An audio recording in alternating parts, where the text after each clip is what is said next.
अरे अरे बस हो गया. Already on the podium waiting for the audience to come.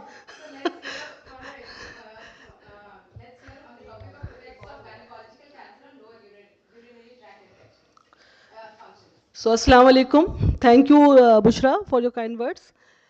And Assalamu alaikum, and a very good afternoon to you all. Although the audience is very thin, but I'm asked to start, so I'm starting my talk on effect of gynecological cancer on lower urinary tract function. अच्छा audience ने बोल दिया मैंने वो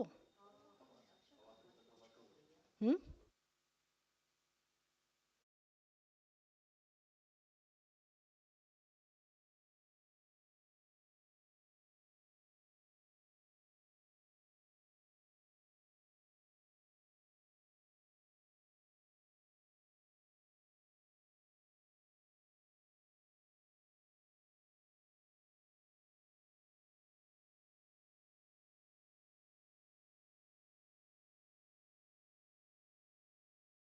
on lower urinary tract function.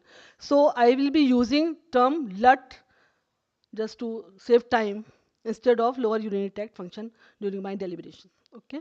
So before I start my talk, let's see the first slide, which is an eye opener for all of us, because this says the gynecological cancers confers a large burden among women worldwide, and the scenario in India is much more bleak. So our ladies are very much suffering, and you see that almost one-fifth of the women with gynecological cancer belong to the reproductive age group. So this disease is invading our younger strata of the females. So that is the magnitude of the problem. And the Global 22 advisory, they have shown that the incidence of gynecological cancers is going to rise, although they have showed decline in globally, but that is not the picture in India and other developing world as well. So with this background, let's come to my topic, that's LUT, association of gynecological cancer with lower urinary tract dysfunction, is because of the close proximity of these two tracts. It is very obvious. And just to understand the effects of gynecological malignancy on lower urinary tract function, we have to have certain questions, and we have certain questions in mind, and I will be just trying to answer those queries which come to your mind through my lecture. So how radiotherapy, because these are the two modalities of the treatment, mainly dealing with the treatment of gynecological cancers. So radiotherapy and chemotherapy used in the treatment of gynecological cancers, how they affect the LUT functions, and how specific gynecological cancers per se, they are going to affect the LUT functions. This we have to learn by the end of this session. So that is not simple thing, that depends upon the tumor biology, that is what is the degree of invasion, and any compression symptoms because of these tumors. Then secondly, what standard cancer therapy you have chosen for that particular cancer, like pelvic surgery or radiation or chemotherapy. So, but the evidence shows that radical pelvic surgery is associated with a significant amount of complications and a negative impact on the quality of life. The quality of life is a very important aspect of females, especially in the Western world. We are not very much aware of this problem. That's why the females who are suffering from this cancer, they are not coming to us for improved quality of life. But as a health provider, it's our responsibility to address this issue and just try to improve. So we have to choose the better option for that particularly, that is the tailor-made treatment for that particular age group of patient. There are so many, we all know there are so many variables which have to be taken into account before deciphering any of the treatment modalities to a particular patient. So, although LUT dysfunction can be the presenting sign of gynecological malignancy, but more often the treatment per se is responsible for these dysfunctions. This should be very clear to you. Okay? The dominant LUT dysfunction affecting women following treatment of gynecological malignancy is urinary incontinence. We have been listening all these 4 days about the urinary incontinence, the types. We all are aware with the background knowledge at least. So the next is the genitourinary fistula, which is again a common cause of incontinence. Then other long-term morbidities of these cancer treatments include ureteric stenosis and hemorrhagic cystitis. So we'll be dealing one by one. So now coming to the effect of surgery, of course, if gynecological surgery for cancer is performed, that it has to be extensive one. And the types are infrafacial hysterectomy, the radical hysterectomy. These are the two types. Now coming to the intrafacial hysterectomy and its effect on blood function. The effect of intrafacial hysterectomy, you see, it may be intrafacial or vaginal hysterectomy for benign conditions we have been all doing. But if it is done for cancer, then of course lymph node, or if not lymph node dissection, but lymph node sampling is a part of the treatment protocol. So that's why it becomes a bit more dissection is needed as compared to a surgery when you are doing it for benign condition. Then second is operative complication of intrafacial hysterectomy have been widely investigated by various authors worldwide. The question which approach is better, abdominal, vaginal, or minimal invasive surgery or robotic. So we all know that the benign hysterectomy rate of mortality is only 0.1%, but when laparoscopic hysterectomy, although it is very lucrative, but because of the shorter hospital stay, but the complications rates are high as far as the lower urinary tract dysfunction is considered. And it also depends upon the expertise of the surgeon, because if surgeon fails to recognize any injury, then of course the results are disastrous. What are the short-term complications of this hysterectomy? It is uremia or paralytic ileus. Long-term are renal failure, vesicovaginal fistula, ureterovaginal fistula. We all are aware of this. And the incidence of this, which is the organ which is mostly affected, it is bladder. Bladder is commonly injured, and the incidence being 0.8%. Ureter is the second most common organ injured during this type of hysterectomy, and these are the figures which you can see. Then ureteric injury is the most common when radical hysterectomy is performed because of the extensive dissection. It's not so in cases of infravaginal hysterectomy when done for benign conditions. That should be clear in your mind. Then this is, when I searched the literature, I found this largest published comparative study done for cervical cancer, that was radical hysterectomy in 2012 on almost 2,000 women, and they reported no statistically significant difference in bladder and ureteral injury. So the results are conflicting. Then now coming to the postoperative complications, again, minority of studies document some bladder dysfunction after hysterectomy due to disruption of autonomic nerves or because of sensory supply to the bladder. Then but the quality evidence support that intrafacial hysterectomy does not cause any blood dysfunction in the short term, and long-term results are awaited, and some studies have, which because of the paucity of time, I can't show you other studies. Then coming to the effect of radical hysterectomy, that is the treatment of choice if you opt for surgical treatment, that is the radical hysterectomy. Of course, it can be a radical hysterectomy extrafacial, or it can be a modified radical, that is Verdheim's, or it can be a radical and extended radical. There are so varieties. Depending upon the degree of organ involvement, we choose the option. But my idea of showing this slide is, it was Verdheim who in 1912 did hysterectomies for gynecological cancers as well as for benign diseases. He found VVF in 6.8% and fistulas in 6.4%. But now the incontinent, these fistulas, they have dropped to almost 1% in present scenario. We see less of cases of vaginal fistulas due to cancer surgery.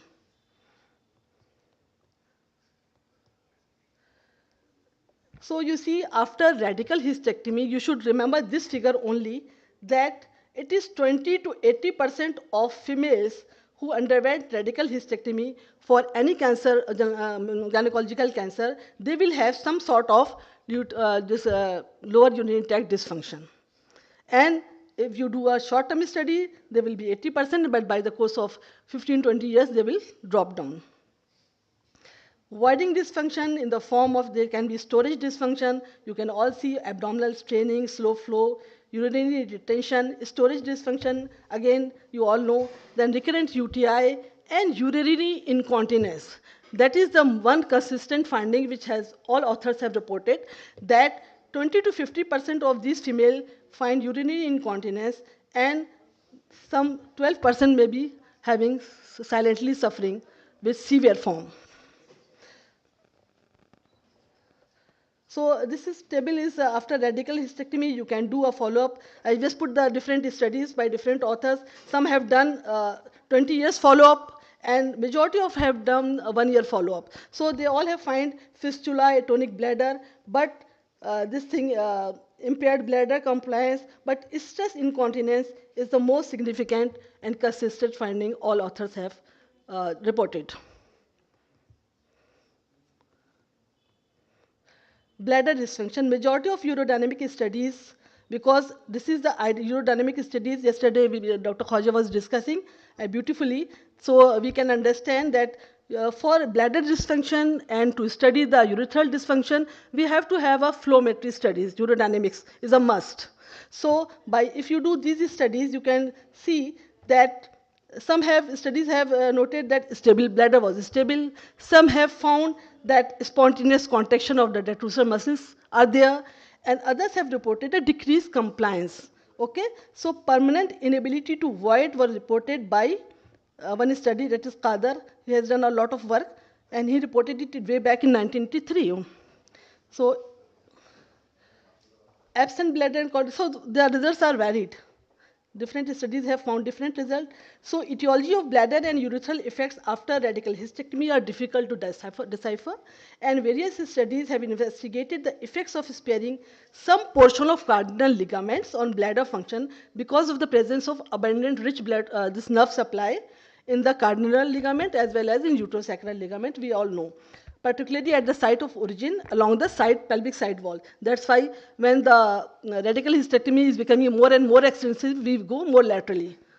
So the chances of all these nerves are cut and we have all sort of problems. So less impaired bladder function was documented among patients undergoing radical hysterectomy in whom portions of the cardinal ligaments were preserved. So there's evidence also says that. So these are all nerves which are, one German study argued that the direct operative trauma, edema, they said no, there's no need, this nerve is not solely to be blamed, but because of the operative skill of the surgeon and because of the trauma of after surgery leads to edema, hematoma formation, and scar formation is accounting for majority of the dysfunctions which happen in radical hysterectomy. All studies found diminished detrusor sensation in short-term follow-up, that is less than or up to 6 months, but it recovered later on. And they first noticed the abnormal bladder sensation. That is the first thing which is very peculiar, which was noted by many of the authors. Decreased bladder sensation can lead to bladder atony, and then again it can be a cause for so that's why you have to be very careful. You have to ask specifically from the patient and do a proper drainage before she goes to have this thing, incontinence. So you have to intervene before that. This is again bladder changes after radical hysterectomy. They have studied like total bladder capacity, total compliance, and residual volume at 6 months, at less than 9 months, and more than 9 months. And they have found a decreased total compliance and no change in the residual volume. Only one study has reported that decreased volume is there, but rest of them have the conflicting results. So the most consistent urodynamic finding following radical hysterectomy is decreased urethral pressure. That most of the studies they have found. And intrinsic sphincter deficiency is the dominant etiology of stress incontinence following RH. It can arise from mucosal trauma or from decreased innervation, or both of them. So damage to the nerve plexus in the cardinal ligament may be responsible for lost innervation, and bladder, neck, and urethra can become abnormally fixed because of the loss of urethral angle because of the surgery performed, and leading to the loss of intrinsic urethral sphincter. deficiency. Again, this table shows the different studies where maximum urethral pressure, functional urethral length was measured, and they have noticed no change. In few studies, there was no change in the functional urethral length, and maximum urethral pressure was decreased after 9 months of follow-up in all the studies. You see, so these are the two important features. A paper published in 2010 in Patients of Carcinoma Cervix showed improved effect on post-operative bladder function, recovery, and the patient's quality after nerve-sparing surgery. So this is one thing which we should follow. As try to do a dissection, not to go very lateral if it is required only then, otherwise you can have other options also, that is irradiation, rather than going for extensive dissection, because that is going to hamper the quality of life of the patient as well.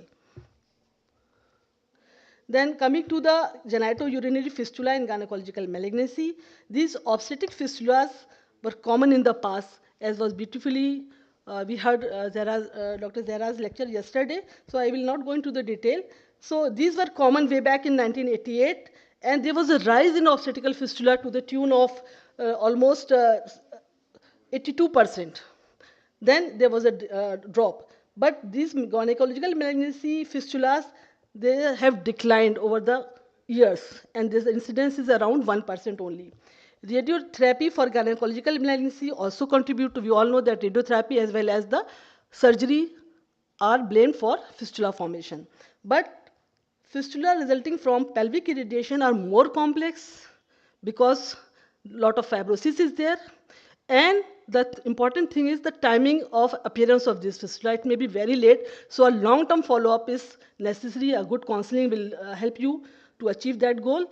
And these fistula are multiple in number. They may be all, if you have examining the patient and you have subjected the patient to a various MRI or USG and you find a fistula, don't jump that I have found one. You should search for other fistulas as well, because they may be multicentric.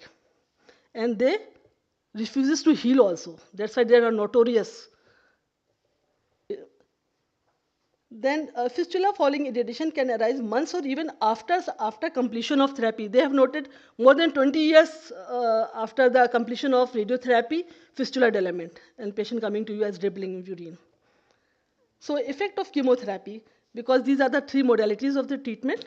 So we will discuss the chemotherapy, the function on lower urinary tract, the effect of chemotherapy on kidneys. We all know it is, many of the chemotherapeutic agents are nephrotoxic, but I won't go into the detail because we will be concentrating on the lower urinary tract dysfunction that includes the lower ureters and the bladder and urethra. Cisplatin, mitomycin, cyclophosphamide, and methotrexate, and bevacizumab, all are toxic, nephrotoxic. Okay, so the dictum is that you should be very careful when you are administering a chemotherapeutic agent to a patient. Well hydrate her. Careful monitoring, dose calculation is very important, and you can add diuretics so that it is washed away from the bladder, just to avoid one dreaded complication of hemorrhagic cystitis. That is one. So the best known effect of chemotherapy on bladder function is cystitis. And cystitis in general is also common in cancer patients because of radiation cystitis may be there, or it may be because of chemotherapeutic agent, and this cyclophosphamide is notorious for that. So you see almost 40% of the patient, when high dose of cyclophosphamide is given, then the chances of hemorrhagic cystitis are more. So you should be mentally prepared yourself and prepare the patient also to hydrate. So because infusion is necessary, so you should suprahydrate the patient. That is the terminology used for such patients. And the incidence, reported incidence is 2 to 14% of the patients who are receiving cyclophosphamide, because it releases a metabolite acrolein, which is a bladder irritant. So if you irrigate the bladder and hydrate the patient well, then this is going to decrease the concentration of this acrolein and it will be washed away, leading to less of chances of hemorrhagic cystitis. Then another metabolite is I-phosphamide, is again responsible for this hemorrhagic cystitis. Platinum, although there are less cases have been reported, but carboplastin, some studies have reported it. So the mesna is the antidote which can ameliorate the toxic metabolite effect of this cyclophosphamide on the bladder. Now, effect of radiotherapy on lower urinary tract function. Radiotherapy is most often used in the management of endometrial or cervical cancer, vaginal, vulval. All these are, they may require at some stage. So most studies on the effect of radiotherapy on LUTs have been done women with cervical cancer. Extensive studies have been done on cervical cancer, the follow-up and all, the different modalities. So we can extrapolate these studies result on other cancers as well, because these are the therapeutic agents, the radiotherapy. So we can extrapolate on other this cervical or this vulval or endometrial cancers as well. Blood damage following radiotherapy results from cellular necrosis. What is etiopathogenesis? It causes cellular necrosis of the bladder wall, then migration of this inflammatory markers, that are phagocytes, and they cause the breaching of the support of the urethra and leading to the interstitial fibrosis and vascular endothelial damage. That is the disastrous effect with radiation. So you have to counsel which method they opt, because if the surgeon is not expert in doing the surgery, then the option left is radiotherapy in advanced cases. And if you examine such tissues for histology, that is result is fibrosis and obliterative endarteritis. That's why these fistulae refuse to heal, because there's no blood going there, and you need good blood supply for healing. So radiotherapy fistulas are notorious for that. So radiation has both short-term and long-term effects, and they have on urethral function. Short-term are, you all know, fistula, hemorrhagic cystitis, and radiation cystitis. Then late are decreased bladder capacity and lower volume of first bladder sensation, bladder fibrosis, and urethral obstruction is a dreaded complication. So you should be prepared. You can do stunting of the ureters before putting the patient for radiotherapy. These are the other options which can do. Now coming to the one aspect of genital tract cancers, effect of these cancer on the function of lower urinary tract. So we'll be dealing with a few words on vaginal cancer, then vulval cancer, and then the carcinoma of the cervix and endometrial I will discuss together. Though vaginal cancer is rare, only 1 to 2% females suffer, but and the commonest site you all know is posterior wall of upper part. That there's no need to tell. There's no invasion there's no direct invasion. Okay, so if at all it happens, it results in fistula formation, if it all happens. So most urinary dysfunction in vaginal cancer result from disease rather than treatment rather than disease. Okay, disease doesn't metastasize or involve the surrounding structure. So when you treat, because surgery is not very well performed, because of the, you can't remove the whole vagina because of the proximity of other bladder and rectum posteriorly. So the better option is a radiotherapy. Okay, you all know. So this is the one of the dreaded complications: vaginal stenosis, stricture formation, urethral stricture. They are all common. Okay, so and bladder dysfunction, I have already discussed at a greater length. They are similar to the surgery.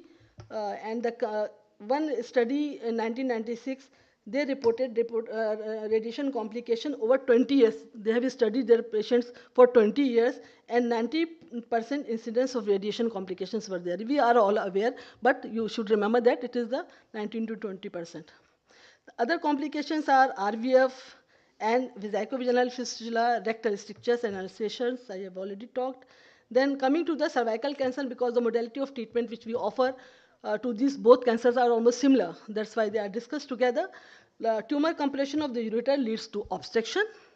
If tumor is big enough, you should see by putting the patient on a probe, or if MRI is indicated, which is rarely required, ultrasound is sufficient to diagnose. And the clinical acumen, you have to just expertise how to diagnose these cases. Then uremia causes at least 50% of untreated cervical cancer death. You all know that death of the cancer cervix occurs if uremia happens. Yeah, तो lateral extension होता है because of the lateral. How this disease spreads, cervix? It has a propensity to expand laterally rather than anterior and posterior first. That's why if uremia happens, then the patient is already in the late stage, and death occurs because of that. Then coming to endometrial cancer, primary urinary complaints are rare, and radical hysterectomy and radiation therapy lead to similar urinary incontinence. You all know 20 to 80% of the patients, no matter what modality of treatment you have instituted, they will have some degree of incontinence on follow-up the patient. And advanced stage, again VVF. Bladder dysfunction, 4%. Then there's a study I would like to just share. In 1990, Kim reported 4% of his patients had bladder invasion out of 300 MRI. Okay, only 4%. So it is a late feature. Then cystoscopy is a standard staging method, but MRI is more reliable in detecting subtle changes in the bladder mucosa because of the invasion. Then cervical cancer may cause bladder overactivity. Again, mechanism is not very clear. And there may be overactive bladder pre-treatment. There are different studies with conflicting results. They have found overactive bladder prior to treatment. The percentage was less, of course. And then post-radical hysterectomy, the percentage increased.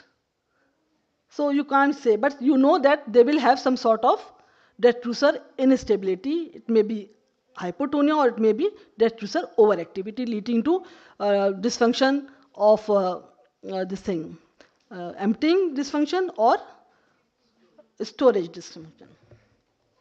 So urethral dysfunction is almost always treatment related in cervical and endometrial cancer. Direct invasion of the urethra is rare, you should remember. So urethra is never ever involved in cases of CS cervix or CA endometrium. And fistula, if at all develops, it is between the uterus, ureter, and not between the urethra and the vagina. That is one important point. I have just marked it. Then urethral resection for incontinence is ineffective because there is sphincter loss mechanism. That is the problem. So that has to be addressed instead of resection of this urethra. Then coming to the vulval cancer, because nearly 50% of these cancers develop within the margin of 2 centimeters of the urethra. So despite proximity, the LUT is hardly involved. Fewer than 10% of patients only experience dysuria, and urethral obstruction is again rare because there is no involvement. Then what are the surgical impacts? Because I told you, because you can do a surgery for this removal of to remove this growth, and most treatments require a 2 centimeter resection of the margin, leading to urine stream misdirection. That is very important thing which has to be discussed prior to planning the treatment for that particular patient, that you will have this problem, you may have this problem. So post-treatment incontinence is again 4 to 24% after radical hysterectomy, and it is because of the pelvic relaxation and there's loss of angle of urethra. These are the problems, and urethra may prolapse or there is stress urinary incontinence. Then 5 to 50% of patients develop incontinence and not associated with pelvic organ prolapse because of this loss of support. Okay, they may not be prolapse, but they will have loss of this angle and hence SUI. Bladder dysfunction. Detrusor dysfunction in vulval cancer is almost always due to radiation therapy because of close proximity of the bladder to the vulva and unavoidable spread of the external beam radiation. So all the problems are because of proximity of these two tracts, genital and the lower urinary tract. The bladder effects are minimal. Urethral dysfunction, bladder outlet dysfunction is noted in cases. In this case, again, bladder incontinence, this sphincter incontinence arises because of altered vascularity or because of denervation or because of mucosal damage, urethral mucosal damage, or because of periurethral edema and dissection and fibrosis. These are all blamed. I have already talked about that. You should remember that the distal half of the urethra plays a crucial role in maintaining the continence. So try not to disturb that while you're doing a surgery. Damage to this area will result in incontinence in any way. Now, this is a very important entity of one of the complications of radiotherapy as well as chemotherapy. So I will just talk about for 2 minutes. Uh, you know, the radiation, chemotherapy, and infection, any of these things can precipitate this hemorrhagic cystitis, and it is the most severe form of cystitis ever known. So you should know how to recognize and how to manage it, because it may be fatal in 2 to 4% cases. So, and you should, while you are seeing that, oh, this is the hemorrhagic cystitis I found, that may be a development of the tumor itself in the bladder. That should not, you should always keep this finding also in mind. Two things may be present together. So, and if she is having other comorbidities or other coagulation issues, then the problem becomes more severe. Okay, so you better done a coagulation profile, CBC, they are important. Arrange for blood. In severe cases, you need transfusion also, because the patient may become hemodynamically unstable and you may lose the patient. So you have to act prompt, recognize the condition and act promptly. Suprahydration, and just put a 3-bore catheter, urethral catheter, and instill cooled saline for flushing the clots. And if need arise, you do a cystoscopy. If the symptoms are not relieved by cooled saline irrigation, then it means she is heading towards the moderate or severe variety. So you have to act promptly, secure a line, transfuse blood, and do other measures. Surgical intervention in the form of embolization or occlusion of the ureters so that no urine flow is there. And you can, in remote cases, you may need to do a cystectomy also, and transposition of these ureters into the ileum. So these are the different options, viable options. So you have to recognize the situation, but whatever features are there, what the etiology may be radiation therapy or chemotherapy, or it may be infection. But etiopathogenesis, the findings which you get are the same. That you should remember. If you get the findings, then act accordingly. First, make the patient to come out of this drastic situation and then do other things. So this is these are the features of cystoscopic finding. You can see bladder mucosa is angry looking, erythematous, edema, ulceration, and necrosis and hemorrhage are seen. And then when you do a probe, ultrasound probe will show a thickened bladder wall. See, this is the bladder wall is thickened and it has multiple clots in the. So you have to remove those clots by irrigation with cooled normal saline. And when you do a histopathological examination, again macrophages, inflammatory markers will be seen, and a smooth muscle necrosis is there. That's why you should intervene early. Preventive strategies. One is antidote is mesna for to revert back the toxicity of cyclophosphamide. Then suprahydration, irrigation, and first step is to remove blood clots. If bleeding persists, do cystoscopy to remove further clots and see if any bleeding points are there, and then fulgurate then and there. Okay. Then hormonal options are there, but estrogen can be given to stop bleeding. So only oral medication. Literature says only oral. You should opt for oral medication only. And alarm instillation, and in severe cases, when the patient becomes hemodynamically unstable, so vascular interventional radiation, selective embolization of internal iliac, and then other options are ileal loop diversion, uterosigmoidostomy, that you just take out the ureters from the place and then implant it at some other place, which is very feasible for that particular patient, because you have to choose, see other comorbidities, age of the patient, other comorbidities, and then you decide which surgical option is better for that particular patient.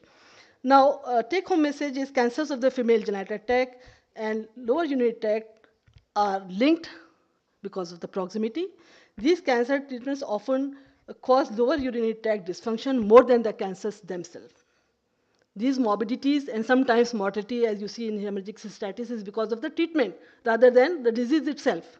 So you should be aware of that. And urinary incontinence is the leading morbidity post-treatment, 20 to 80%.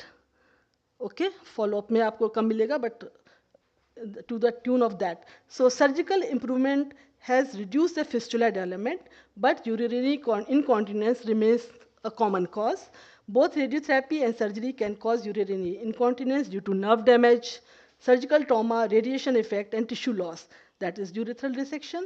Then age is a key factor in urinary incontinence related to gynecological malignancy. It's not solely to blame the malignancy, because with the hypoestrogenic state, other factors also come into play. So you have to take into account the age while you are counseling the patient.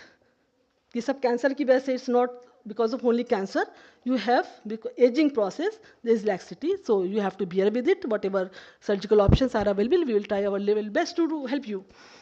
Now, cancer treatment are continuously improving as we are in the era of technology. So we are striving hard to just come up with all the gadgets and treatment modalities which are available to us. Then blood dysfunction and incontinence are major morbidities, hemorrhagic cystitis, you all know. And then patients generally prefer morbidity over mortality. This is an important thing, and are satisfied with their outcomes. In spite of all the morbidities and in some cases mortality associated with the treatment of cancer, even then the patients opt for treatment because there is a hope that they will live, if rather than just unattended. And okay, so they prefer morbidity over mortality, and that's why that. Thank you all.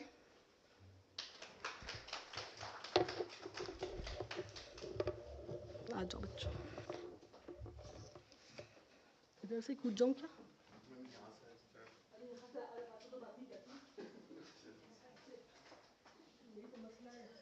Thank you, ma'am, for such an informative session. Next, I would like to call Professor Shine, ma'am, for her talk on. Today, she will be discussing with us on the complex topic of fecal incontinence and defecation disorders.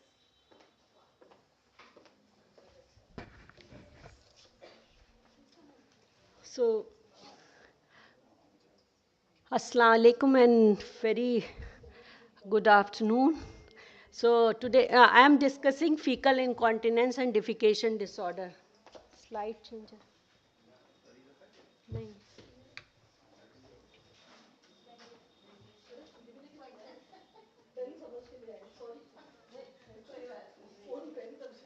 So I think most of the definitions of fecal incontinence and various defecation disorders is already covered by the Dr. Afshan Khaja. So this session will I'll discuss mainly the OSIS. OSIS is obstetric anal sphincter injuries. So we'll discuss what are the risk factors, prevention, and psychological impact, and try to discuss the management part. So it's already discussed, but for continence, what are the muscles which are playing for the continence? This is for the PGs. Muscles and anatomical structures responsible for the, so it's a pelvic floor and anal sphincter. Pelvic floor mein which muscle? Levator ani. Which part of the levator ani? It's a puborectalis part of the pubococcygeus muscle which makes the sling. So puborectalis sling as well as anal sphincter complex, that is external anal sphincter as well as internal anal sphincter. So mechanism, the suprasphincteric, neurological. So today we'll discuss the mainly incontinence because of obstetric reasons. So now I'll come to this topic. So what is obstetric anal sphincter injuries? These are the complications that occur during vaginal delivery.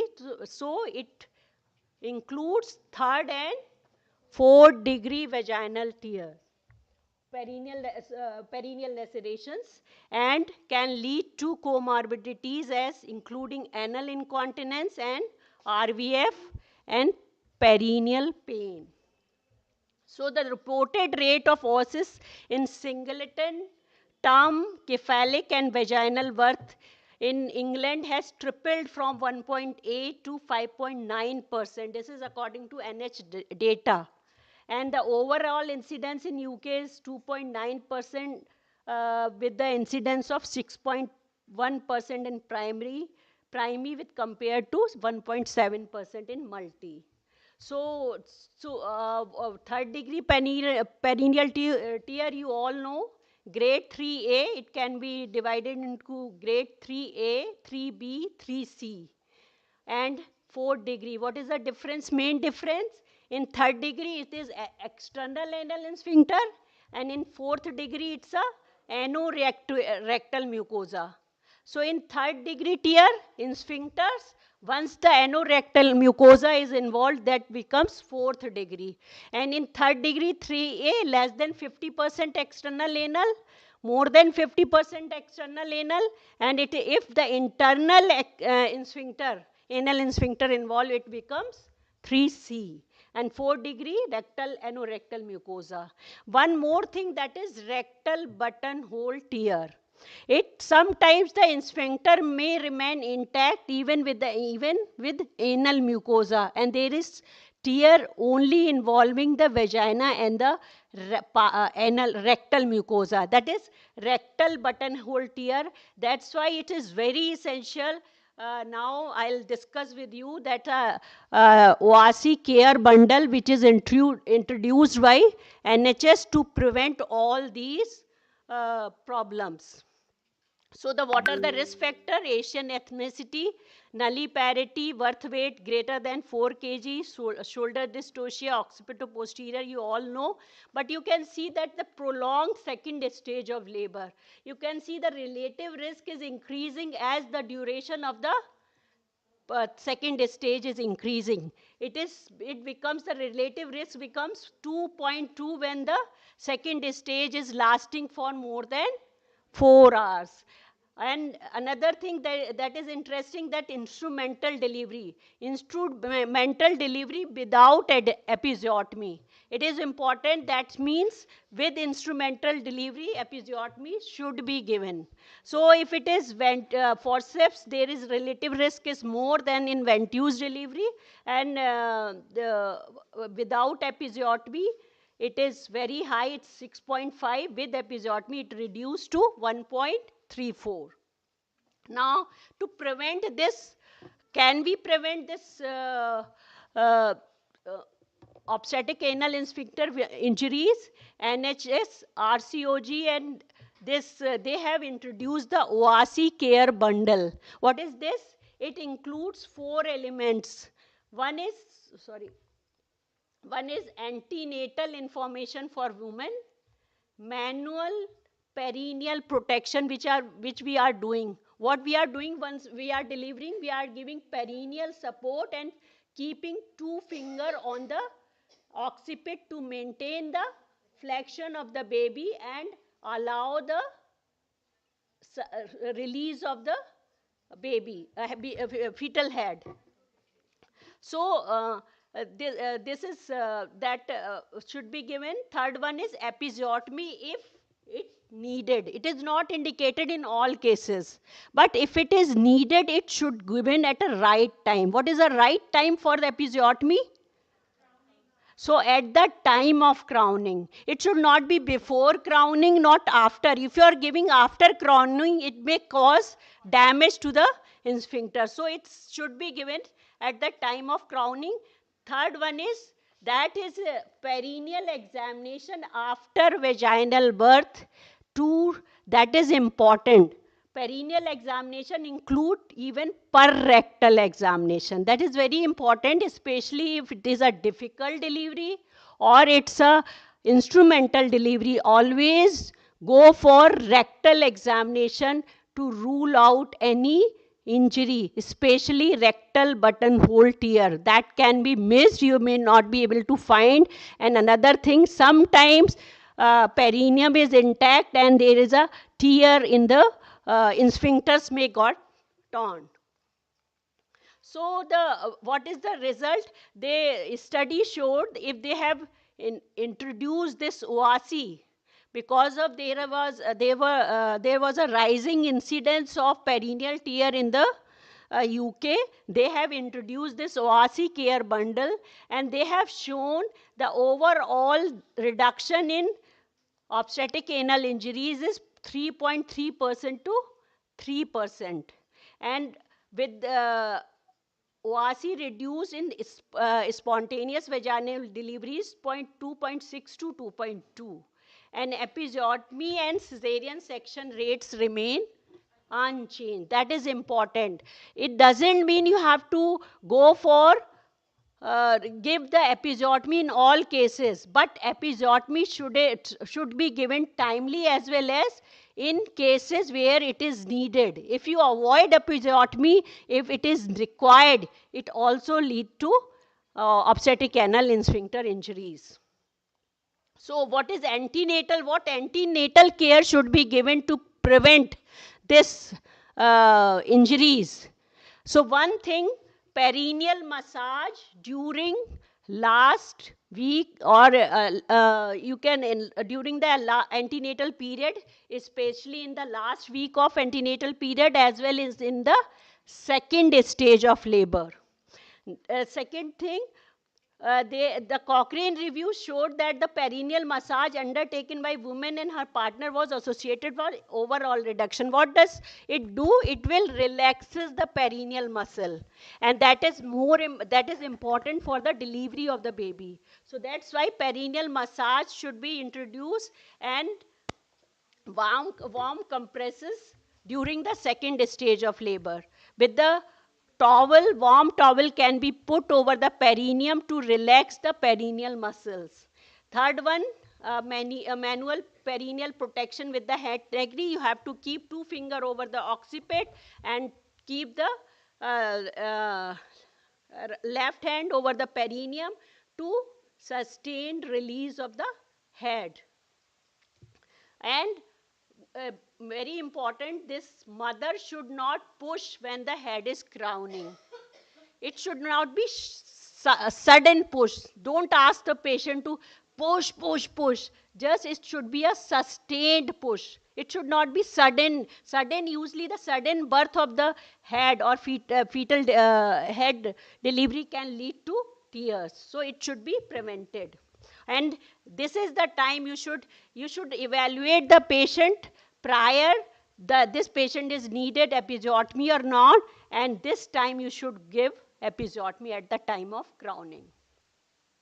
Now this once they have, these are the studies, once they have introduced this OASI care bundle, and they have shown the OSIS is reduced from 4.5 to 1.6%, the incidence. And the episiotomy rate, when there is no episiotomy with the instrumental delivery, the risk of injuries were very high. Rate of anal injury, it is a 16, almost 14%. Once they have introduced the episiotomy in all instrumental deliveries, the risk of OSIS reduced to less than 4%.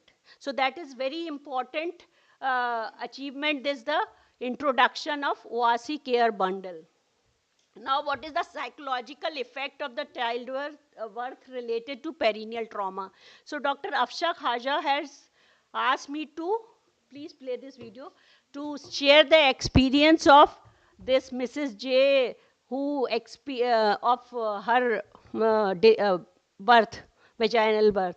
So my son's forceps delivery and subsequent 3B tear happened 8 years ago. Short term, this delivery caused a great deal of trauma. My body went into shock. And even though I was repaired with emergency surgery following the delivery, I suffered PTSD and severe postnatal depression.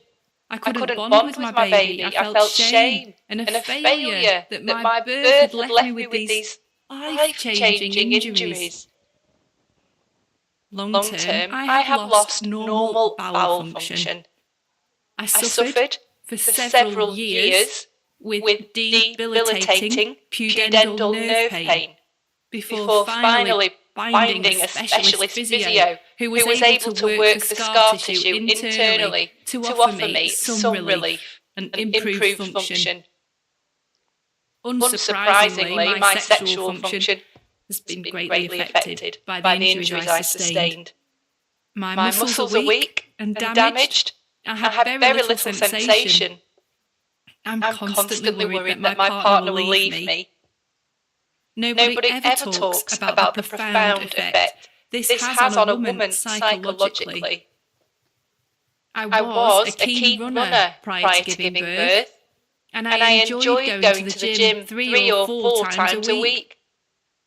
I have slowly got back into walking and jogging on the treadmill, but it is only ever possible by using a pessary and a tampon to hold everything in place. The question I am left with is, how did I walk into an NHS hospital to have my baby delivered and walk out the broken woman I am today?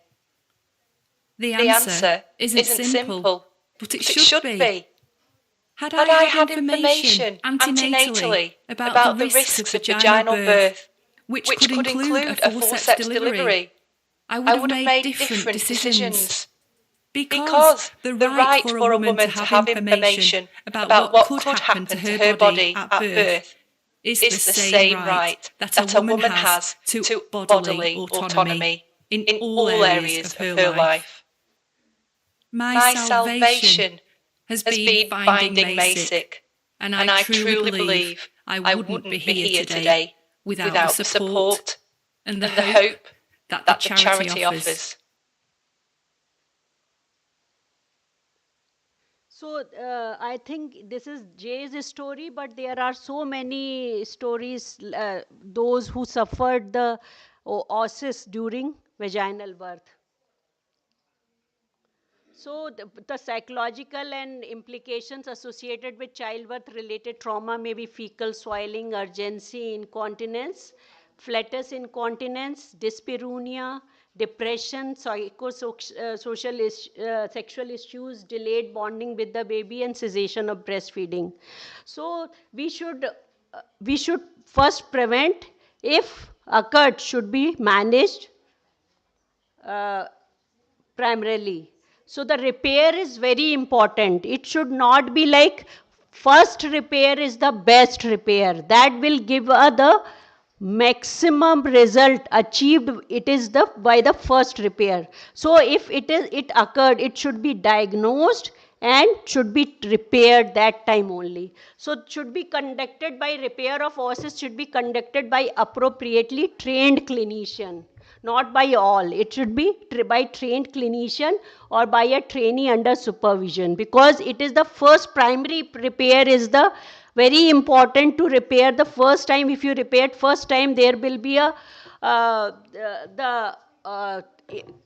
incontinence problem will be less. If you repair, secondary repair is associated with more damage to the anal sphincter, and the continence will not revert back to the normal.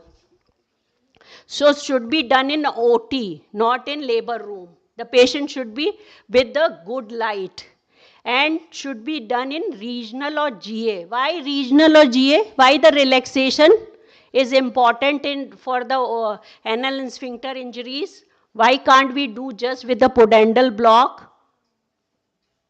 Because to approximate the anal sphincter, we require the maximum muscle relaxation. That's why the GA and spinal should be given to the patient.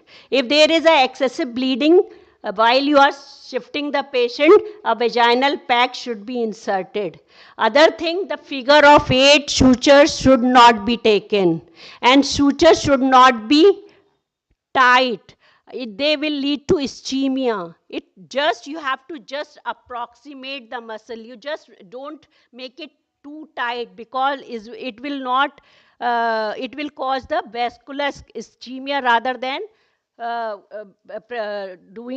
rather than helping the patient. So too tight stitches are avoid the healing of the affect the healing process.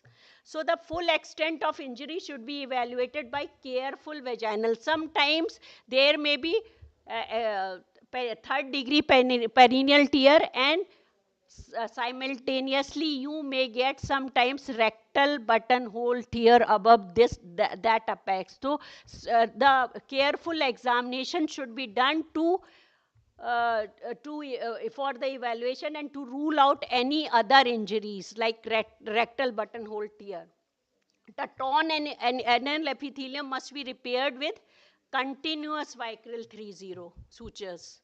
And the apex of the tear is very important to take the apex. If you will not take the apex, it will lead to later on the patient may develop fistula or incontinence. That's why the examination and the diagnosis and the first primary repair is the most important part of OSS repair.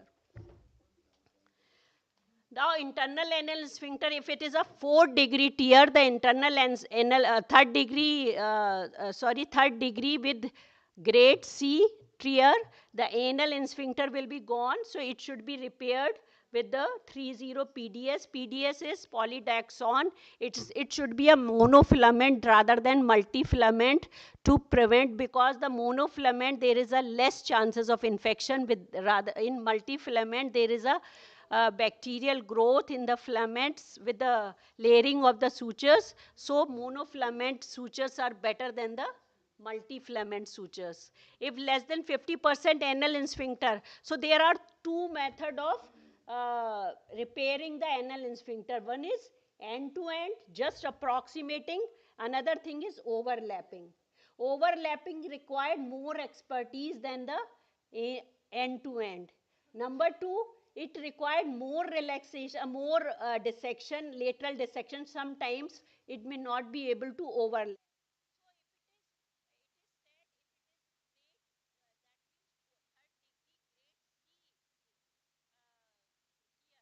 You should go for overlap. But if you are not expert enough to doing overlap method, it is better to go for end-to-end suturing rather than going for overlap. Okay, so now remember, anal sphincter would be more likely to traumatized. Another thing, the perineal muscles should be approximated over the anal sphincter, and the perineum should be created enough, at least 3 centimeters should be there, because with future deliveries it may get further torn, and it will perineal muscle will give the strength to the anal sphincter. So good perineum with a good perineal muscle repair is the key to the success of the OSIS repair. Yeah, incontinence. As perineal muscle repair with the good perineal length. So this is end-to-end technique, this is overlap technique. Even in the grade 3 tier, you can go for end-to-end, but it is better to go for overlap if you are expert enough in doing overlap technique. So what post-operative care you required? The use of broad spectrum antibiotic is recommended. Even the NHS said the Foley's may be kept for 12 to 24 hours depending on because it may lead to retention of urine because of perineal pain. It's not there is some problem with the bladder, but because of perineal pain, patient may not able to pass urine. So even you can keep the Foley's for 12 to, but RCOG 2017 guideline doesn't that's why I have not included. But recently I have gone through that NHS paper. They said 12 to 24 hours Foley's catheter may be kept. So the use of post-operative laxative, bulking agent should not be given. Patient should be advised physiotherapy following repair, and there should be review visit should be done after 6 to 12 weeks postpartum. If the woman is experiencing incontinence and pain, they are saying that secondary closure should always be done by a according to RCOG and NHS in a perineal clinic, and they should refer to the urogynecologist rather than it should be done by gynecologist. Yes, not colorectal. It is required once it is a large fistula. If it is there is a need of colostomy. Otherwise, it's a urogynecologist that is enough to repair. So prognosis, women should be advised that 6 to 80% of women remain asymptomatic after good delivery. It's not 100% even with a good repair of the sphincter. So that means the proper delivering process is very important. Now what will we do with the future deliveries? If the patient develop oocysts and now she is again come to you with the pregnancy, how will you counsel that patient? So the all women who sustained oocysts in a previous pregnancy should be counseled about the mode of delivery, and it should be like it depends on the what type of problem she is having. She is symptomatic or she is asymptomatic. So if the patient is asymptomatic, that's why the perineal all antenatal women according to NHS and UK guideline they are following, they are referring to patient to the perineal clinic, and they are going for the anal manometry and endoanal ultrasound if they have sustained previous OSS in delivery. So if the patient is asymptomatic, then anal manometry and endoanal ultrasound should be recommended. If it is normal, then vaginal delivery can be suggested. If it is abnormal, then cesarean section. That means if there is a persistence of problem, then cesarean, because the normal vaginal delivery will increase the problem. And even after doing the secondary repair, it's not essential that she may relieved of her symptoms. That's why even with the abnormal finding, you should go for a cesarean section with in asymptomatic if the endoanal ultrasound is abnormal. But we are not doing all these things. It is essential because we have to take this decision. If we are not doing endoanal or all these things, I think we should counsel the patient. Should we give her a trial or should we go for direct cesarean, elective cesarean section? And abnormal is like they have to measure the maximum squeeze pressure. They use some pressure manometer by detecting if it is less than 20 mmHg. They and endoanal ultrasound may if they defect is more than 1 hour. They do some method 1 hour. It is 1 hour. Like they are assessing the patient and they are doing some squeezing test for how long she is holding the flatus and feces. They are testing that. So if it is symptomatic, no, it's not only machine, it's a expertise which is required for endoanal ultrasound. Endoanal ultrasound can be done with these transvaginal, I think, probe. Bus expertise. That's why I'm telling, if the patient, you should counsel the patient and you should go for according to patient choice. It is better to go for if there is some type of abnormality she is having. She is even, although she is asymptomatic, but if sometimes she leaches flatus or sometimes you can counsel her for.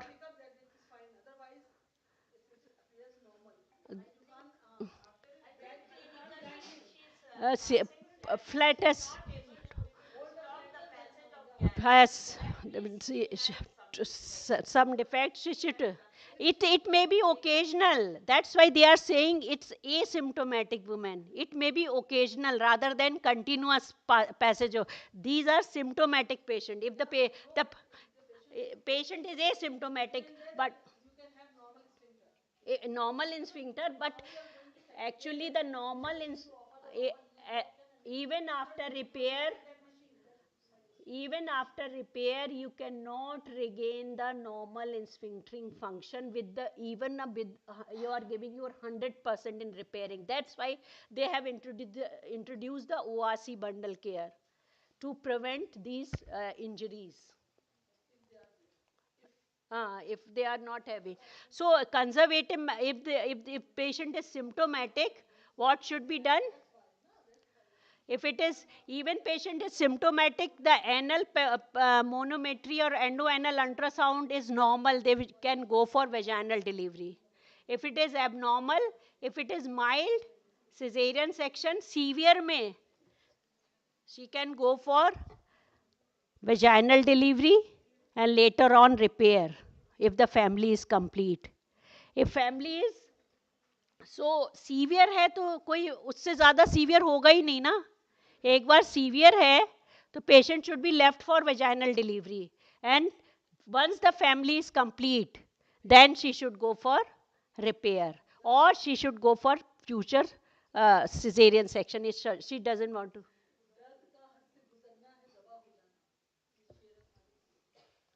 So what is there anything like occult oasis? कुछ है occult जैसा कि हमें दिखा नहीं और है injuries? ऐसा हो सकता है कि हमें नहीं दिखा मगर उसे स्फिंक्टर की टोन चली गई. हमने बहुत हाँ फॉर वेजाइनल डिलीवरी.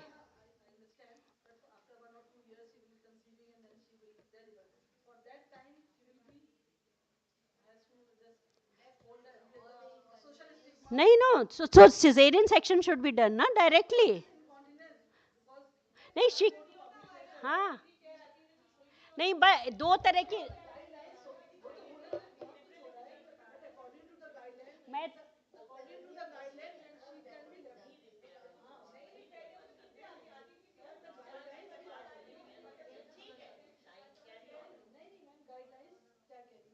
गाइडलाइन ये कह रही है कि अगर if it is a severe और वो आ गई आपके पास रिपेयर करा के आई है तो आप सिजेरियन करेंगे.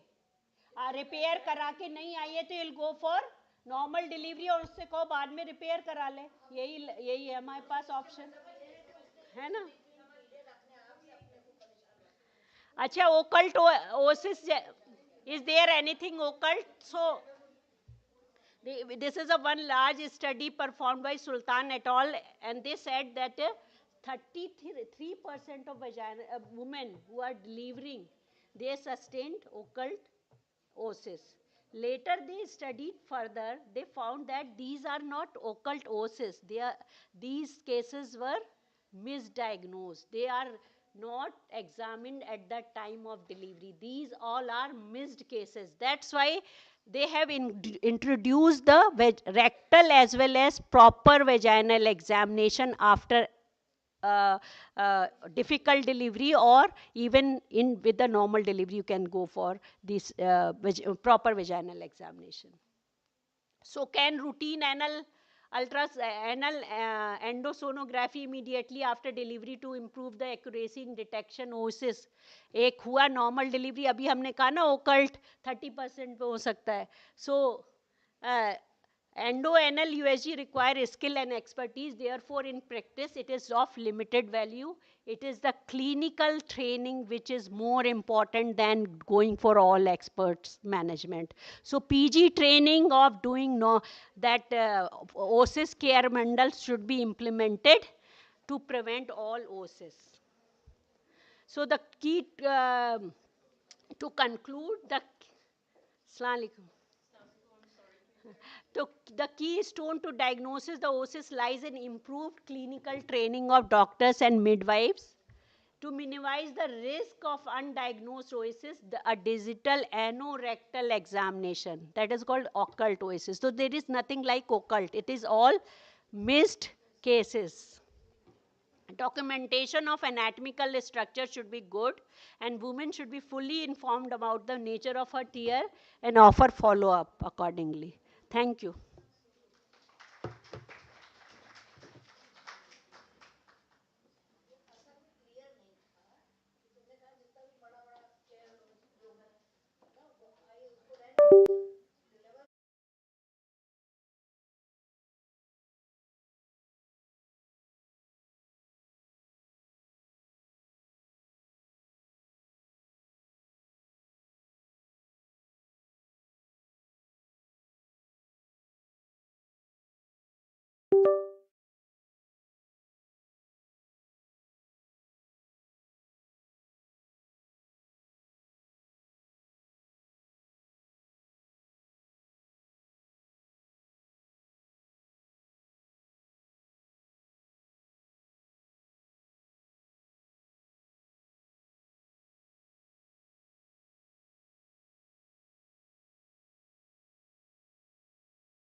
concepts.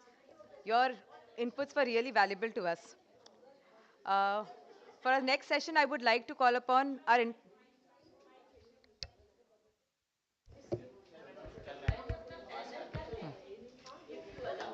so without further ado, okay, okay. So for without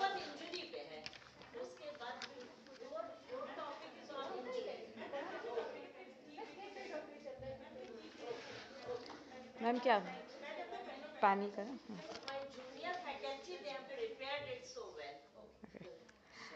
So I'll be inviting Dr. Afshan Khaja ma'am, our international faculty, who will discuss with us on how to avoid and manage lower urinary tract injuries during pelvic surgery. So please give her a warm welcome.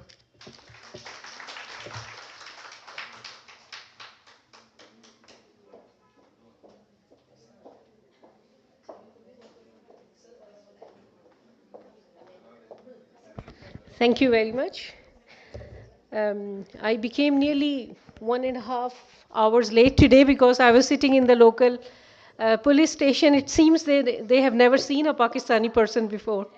So they were investigating everything, but everything has gone well and I have got the exit permit. So this means I can go tomorrow.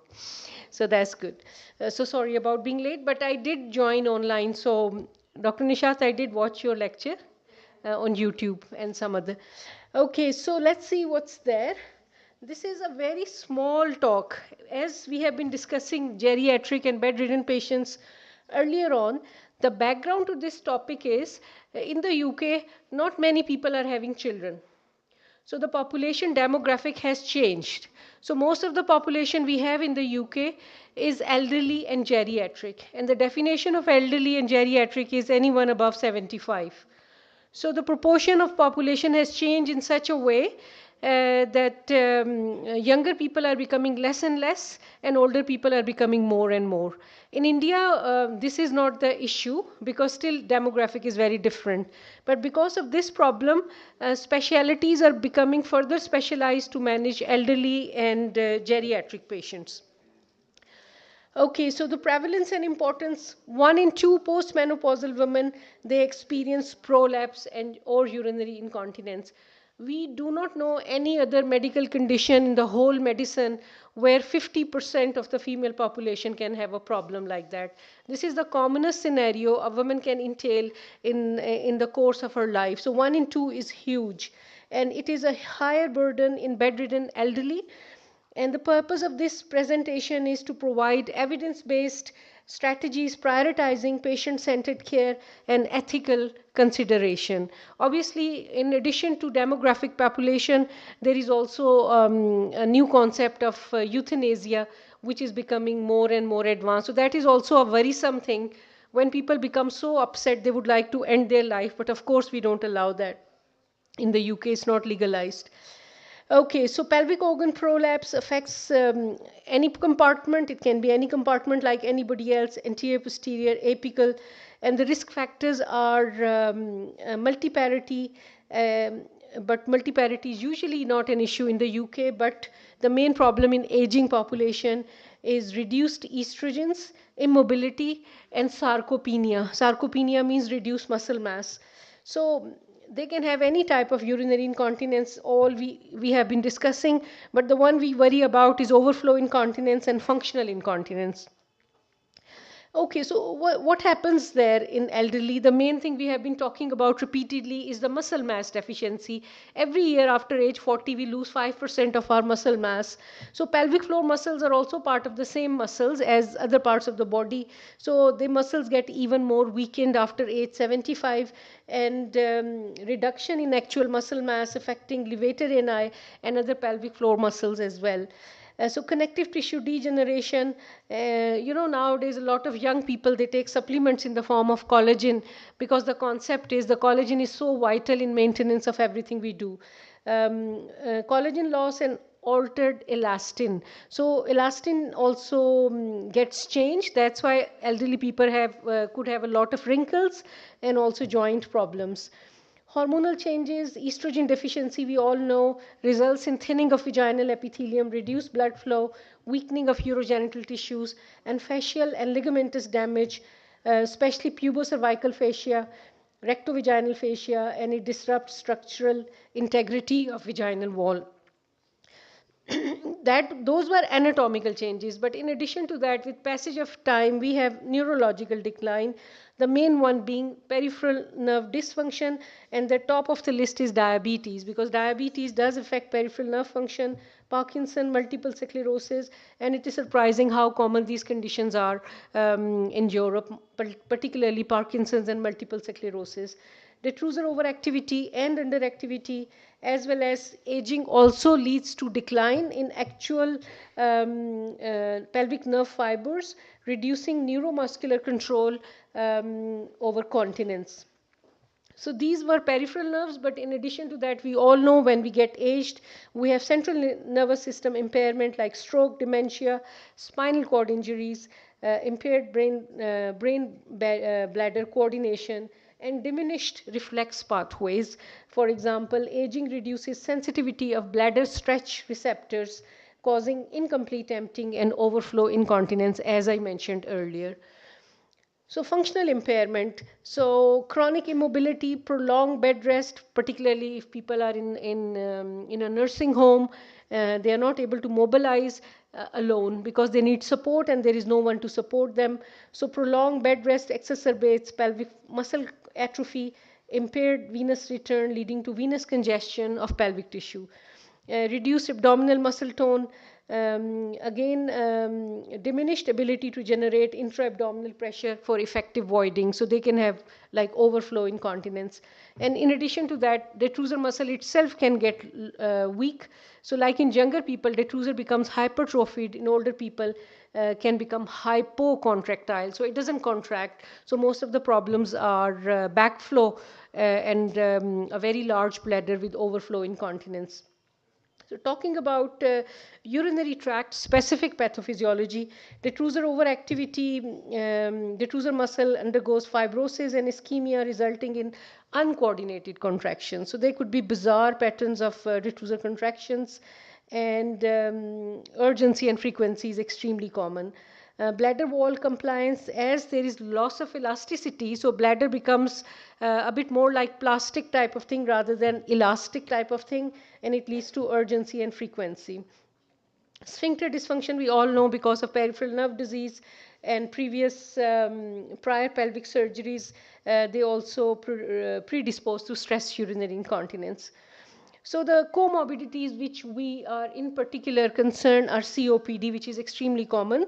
Chronic coughing increases intra-abdominal pressure. Obesity is a big issue, and constipation. Because of all the joint problems, they take all the painkillers which can result in further constipation. So what do? Each patient should be taken with holistic approach, with comprehensive history. We need to check their voiding habits, incontinence triggers, prolapse symptoms, and comorbidities. Physical examination, even if they don't report prolapse, we need to keep an eye and check for prolapse, do POP-Q staging. Vaginal atrophy should be addressed, and post-void residual urine should be checked with a bedside scanner. Diagnostic bladder diaries can be very difficult in very elderly and frail, but their carer can be asked about their voiding patterns. Urine analysis is a must, as we were discussing yesterday in recurrent UTI sections. Urine analysis is a must investigation, and functional assessment.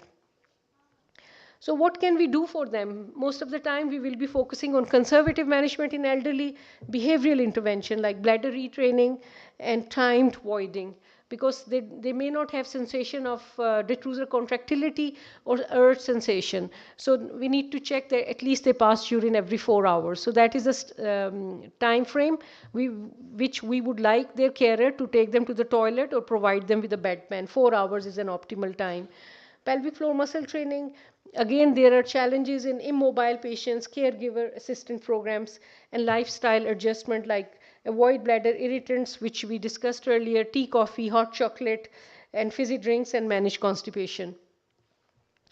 Use of pessaries in pelvic organ prolapse, that is a mainstay of treatment when patients are not willing to have surgery, and they support pelvic organ, reduce prolapse symptoms, they reduce edema on the dependent part of the prolapse, hence reducing likelihood of development of ulcers and friction bleeding, and may help with incontinence. Challenges are pessaries can be neglected. Recently, I saw a patient, she probably had a pessary inserted 12 years ago, but she has dementia, so she never mentioned to anyone. So when she started to have a lot of bleeding, then she was brought to hospital, and then a ring pessary with a lot of granulation tissues were found. So if there is any element of cognitive decline, we should avoid pessaries in elderly, because there is no one to remember that. Pharmacological intervention, this we discussed earlier, that why overactive bladder medications are important, but we need to know that contraindication in elderly, particularly cognitive impairment. So solifenacin is the commonest anticholinergic which is used in the UK, but long-term use, long-term means more than 1 year, is associated with cognitive impairment. Another problem with antimuscarinic is close angle glaucoma. So glaucoma has two types, open angle and close angle. So whenever we prescribe someone anticholinergic, we should ask our optician to check whether they have close angle glaucoma. If they have close angle glaucoma, we give them anticholinergic, they can lose their eye. So it's really important. Beta 3 agonist is a safer alternative if they don't have uncontrolled hypertension.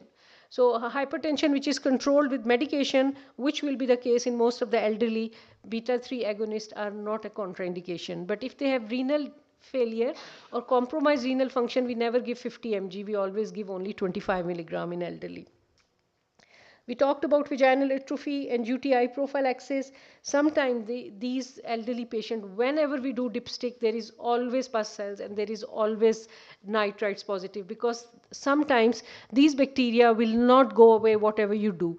Sometimes if they have bacteriuria, pyuria and symptoms, then we think about prophylaxis. But if there are no symptoms, there is no need. Symptoms mean fever and dysuria, lower abdominal pain, feeling malaise and unwell.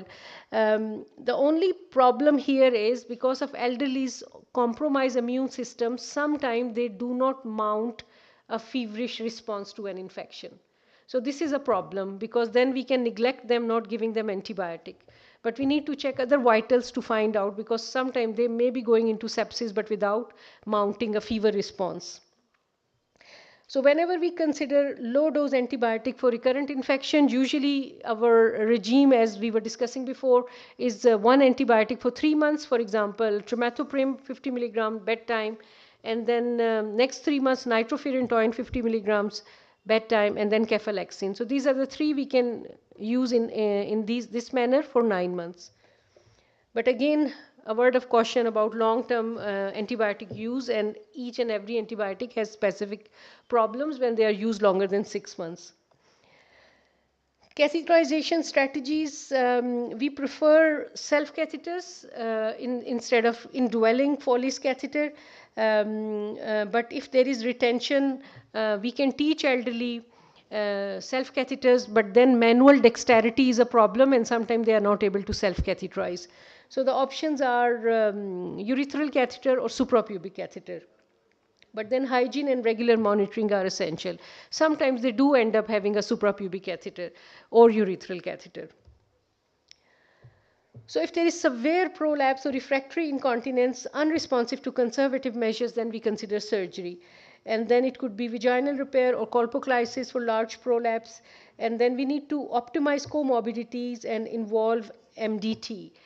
So we cannot operate on any patient in urogynecology unless we have had approval and discussed in MDT. It's not only elderly, each and every patient. So that is a must in UK practice if anyone is here preparing for MRCOG Part 3. Many candidates fail on this point. They do not mention MDT before surgery. Ethical concern, we need to involve patient and caregiver in decision making, and we need to check who has got power of attorney if they have got dementia. So we need to check power of attorney, that it is valid power of attorney, and then discuss these things with the patient. And prioritize comfort and dignity. And then it should be a team management with physiotherapist, geriatrician, continence nurses, and caregiver. So I just wanted to show these questionnaires, not related to this particular one, but all urogyne patients. So there are 2 types of questionnaires which each and every patient who is going for surgery, they fill up. So the first one is ICIQ FLUTS questionnaire, ICIQ female lower urinary tract symptoms questionnaire. So anybody who is having incontinence surgery like Bulkamid, Botox or sling, they fill in ICIQ FLUTS questionnaire pre-op and 3 months post-op. Anybody with prolapse, they fill up ICIQ vaginal symptom VS questionnaire pre-op and 3 months post-op. So this is also important for trainees who are going for exams, because this is usually question, which questionnaire will you fill in for this particular patient. So again, we need to enter all the data of British Society of Urogynecology, and this is how we score and enter it on computer. So practical tips, assistance with the toilet, portable commodes, bedpans or adaptive devices. I know in India we are far behind in these things, but I think this is something to think about, provide bedpans, portable commodes beside the bed and these things, and skincare, barrier cream, absorbent products to prevent dermatitis with frequent leaking, and education. So one of the tip, because not everybody can use a lot of estrogen cream, and if they have history of breast cancer, another thing which I commonly use for my elderly patient with skin dermatitis is extra virgin pure almond oil. So this is something you can, it is the best tip you can give to your patients, even younger people. So all of my patients, I tell them extra virgin sweet almond oil. Whenever they have a shower or wash themselves, they can apply in their groins and private areas, and that is the best one for the skin down below, instead of using other creams which have many other ingredients. So we need to train caregivers on catheter care, pessary maintenance, and signs of complication. We are nearly there. So emerging therapies, neuromodulation for OAB in frail population, as we discussed, like PTNS could be the best suitable option because it doesn't involve any medication. And improve pessary design, like incontinence dish pessary to prevent incontinence. We need high quality trials addressing conservative management in immobile elderly. So management should be patient tailored, and MDT approach. Conservative management is the key, and surgery is only for selected group. Focus on improving quality of life and caregiver support. So these are the references. These are all for exams, guidelines you all need to know. Okay, any questions about elderly or frail patients, or any particular concerns you may have? In India, people usually don't live as long as abroad. So as I was mentioning previously, that my oldest patient I operated on was 97.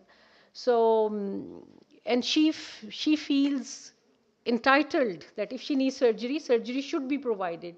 We should never say, oh, you are 97, we will not give you surgery. So everybody has right to choose, and I think this is something we need to consider in India as well. After 60, usually people are on bed here. So I think we need to change that. Okay, so shall we go straight to the next presentation? And then we can discuss. Okay, so this is an interesting one, but there is a lot of repetition. Um, I think we are doing the... Shall we have a tea break? Yeah, that's perfectly fine.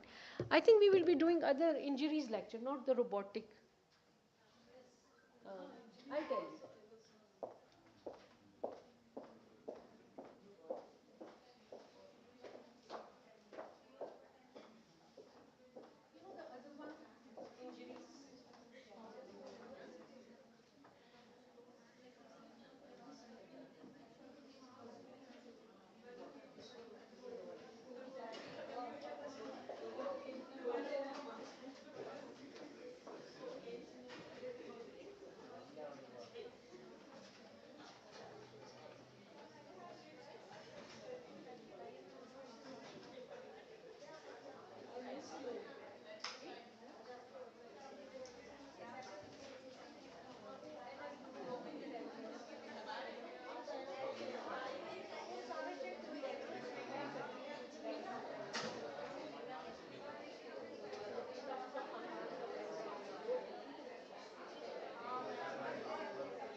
बैठा हुआ pickup का आज में मेरा नाम ये क्या बताते रहो मैं करने वाला हूं मेरा थोड़ी कि कौन सी फाइल किस जगह काटनी है वो चीज और ये तकलीफ बता है मुझे क्या लग रहा था उसने मना कर दिया हमारे ऊपर आएगा मैं तो मना मैंने कहा मैं तो कह दूं उससे क्यों नहीं करवा रहे आवाज थोड़ी जाएगी आवाज तो माइक से जाती है माइक पे बोलो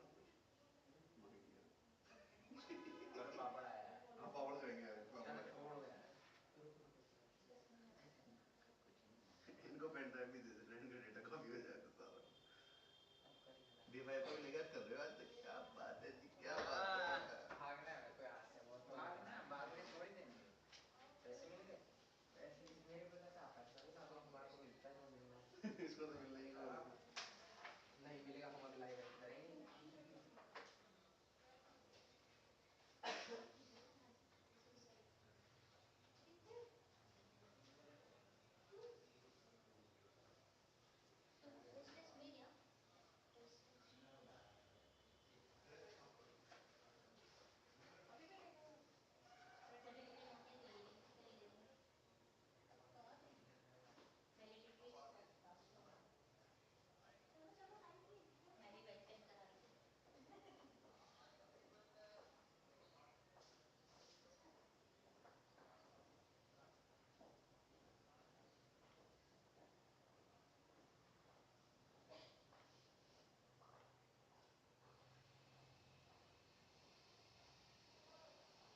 हाँ ma'am ji ma'am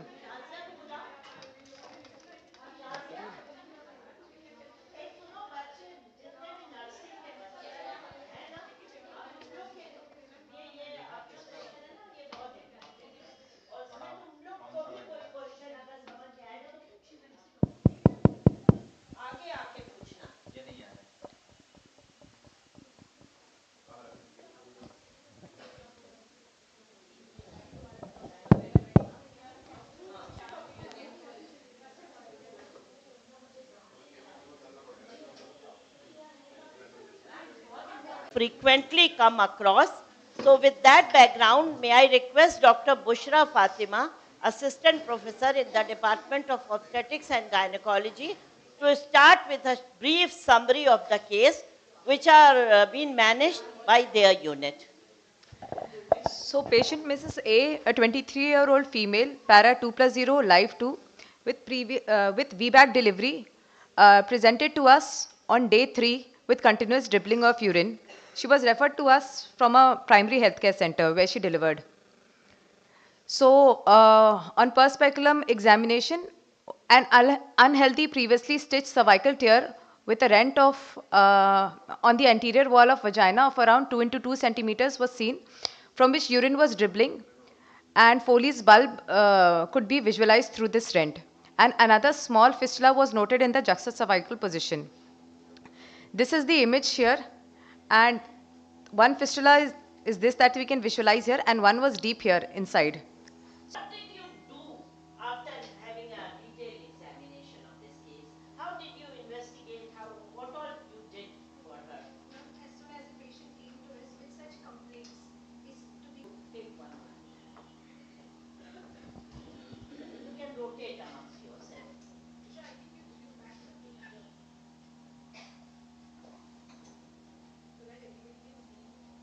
so we have taken a detailed history of, along with that, the mode of the delivery, whether it is vaginal delivery, was it assisted with the instrument, specifically the forceps. We examined her perineum, whether there was any injury, excoriations. If it's because of the urinary dermatitis, we wanted to assess that. And apart from that, we did digital examination, per vaginal examination and per speculum examination in OT under good light circumstances. So what we found was there was a large defect in the anterior vaginal wall where we saw complete urine leaking through the urinary bladder and coming into the vagina. And aided with the per speculum examination, we could visualize the defect clearly. So we did not need any dye test or stress urinary stress test like cuff stress test, which would obviously make the diagnosis clear in case of delivery post day 3.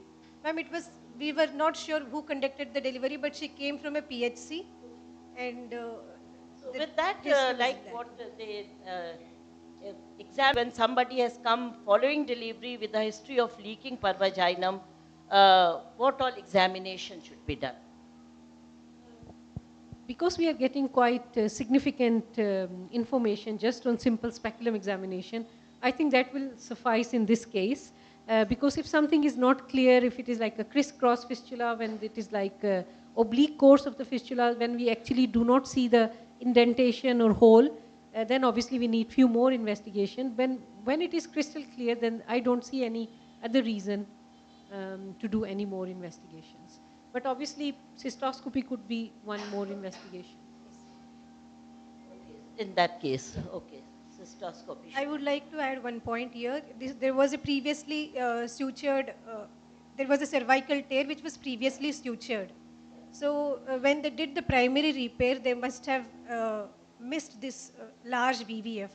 And it was in But the that was upper following third delivery. Yes, ma'am, yes, ma'am. And it was in the upper part, upper 1/3 of the vaginal wall. Anyway, she had a normal vaginal delivery, so maybe they could Yes, not ma'am. have even touched that area which was higher up. Bushra, what was the primary care which was given by you people, your team? As we've seen that this was an infected, we could see that the cervix was infected, it was partly necrotic, so we gave her antibiotics for that, and we put in a Foley's catheter to for draining, because it's been seen that small fistulas can heal around 15% heal spontaneously. Lower down, they tend to heal spontaneously. So we gave her antibiotics and removed any necrotic part, and Foley's drainage with Foley's catheter was given to her. As you could see, a lot of fluff was there. What do you say about doing wash down with hydrogen peroxide in these cases?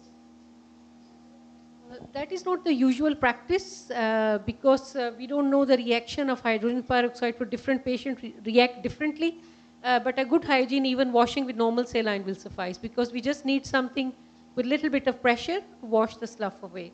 So I wouldn't use hydrogen peroxide, but just maybe lots of warm saline will be enough. Dr. Naila, was she able to drain the urine through her catheter as her fistula was drained? No, ma'am.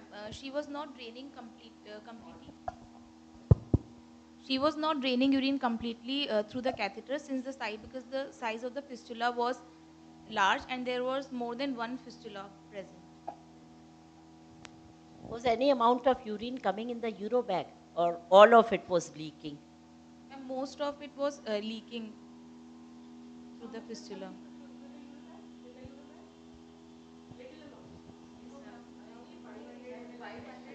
So it was around 500, 700 ml fistula, but the rest of it was. So if no urine comes through her catheter, do you still keep a catheter in situ? If no urine comes out through the catheter, means either the fistula is big or there are multiple fistula. But it is recommended to put the patient on conservative management initially, and we have to put indwelling catheter, whether she is incontinent also, because it is seen that researchers have said that studies have said that it leads to decrease in the size of the fistula, it leads to decrease in the infection around the fistula, it leads to decrease in the inflammation of the fistula tract, and it makes the fistula little healthy to get it repaired surgically later on. Yeah, because we classify fistula according to their sizes. So if the fistula is less than 2 centimeters, 15 to 20% chance of it healing with a catheter in situ for next few weeks. So it's always a good idea. But if it's a huge fistula, and then the catheter may not make any difference, but still most of the time we will be putting a catheter. Yeah, because what we don't want is the bladder getting distended. Because if the bladder is empty, then it is likely the tissues will be likely to heal. Dr. Harshan, how long to keep her catheterized if she is draining through her catheter and also leaking to the injured bladder? To put the catheter for around 4 to 6 weeks, 4 to 6 weeks, minimum of 4 to 6 weeks, for the entire tissue to get a little better than to reduce the inflammation, infection, and to make the fistula a little healthier, and to build up the patient's nutritional status so that she's prepared for a better surgery later on. So we usually put for 4 to 6 weeks and then reassess the patient after, and this Foley's is to be changed every 2 weekly, whether it is silicone or better to put silicone, but change it every 2 weeks. Nursing students are also here. So if you have any question in your mind, we will give you a chance to ask that question. You can write the question and pass it through on a paper so that we can take up those questions at the last. So now, Nursing students also need to understand that yeah. once they pass out, it is the nurses who are doing Yes. all the deliveries in the periphery. Yes, Professor Zahra, that was the whole idea of keeping this discussion to help them in managing it better. So, Dr. Naila, how can you help your patient in dealing with her genital tract infection? As you could see, lot of infection was there, and how should care be provided to prevent any excoriation of skin? We'll ask the patient to maintain a good hydration and to maintain a good perineal hygiene, changing clothes on regular basis, washing the perineum with soap and water, and for vulval dermatitis and excoriation, we can advise the patient zinc oxide ointment for application and 6 Any oil? Yeah, we would like you to add something. Like when we were undergraduate and even postgraduate, we were taught, because that time lot of VVF cases used to come. Now the incidence has decreased because of better obstetric care.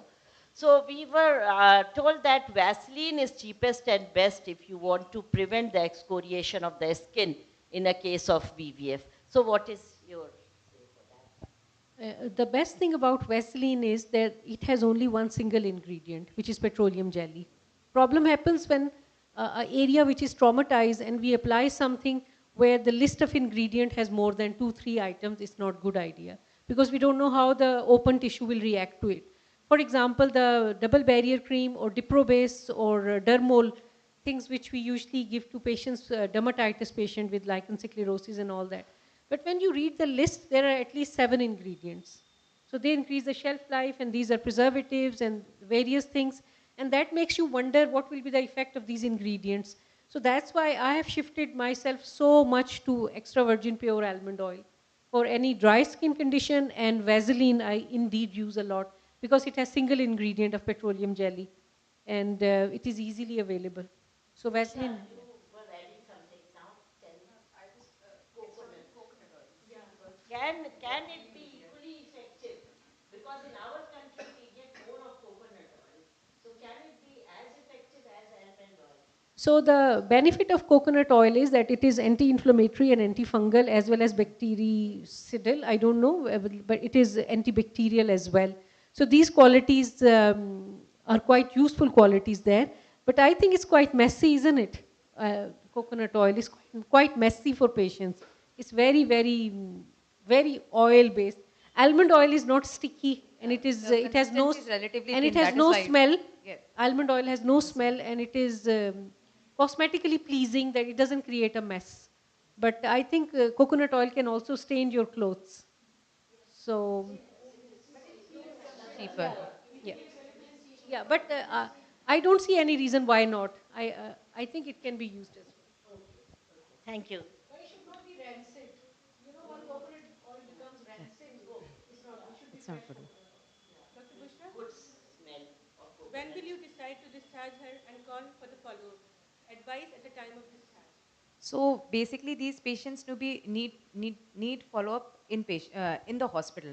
Only we know if she can be sent home telephonically, they can be contacted, and you can reassess them every 10 to 14 days. Then only you can send them home, and we advise them adequate hydration. That is at least 5 liters a day or 250 ml per hour.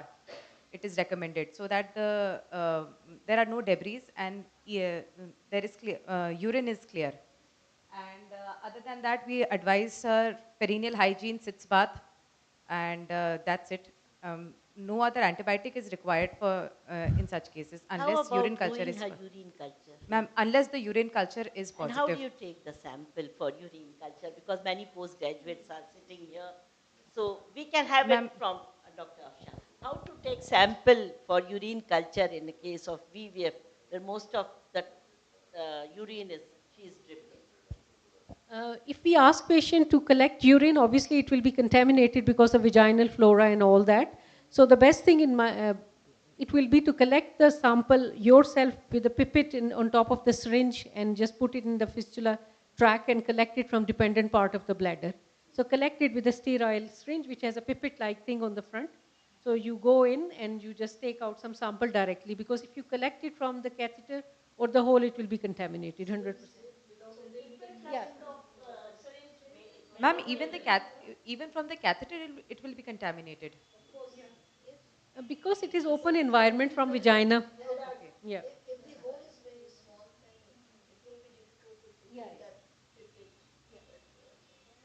Yeah. How about taking culture from the fistula side, from the margin or from inside of the fistula?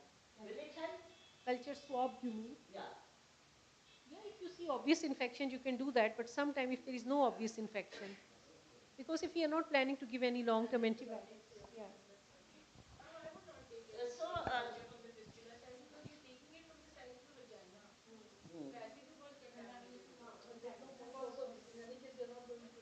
Yeah, the bottom line is we have to be very careful when we are taking culture in these cases of VVF.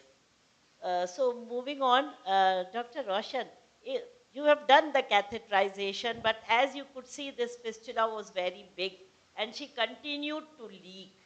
So when will you plan her definitive surgery and with whom? Plan the surgery after 3 months of Foley's catheterization, ma'am. We'll give this much time.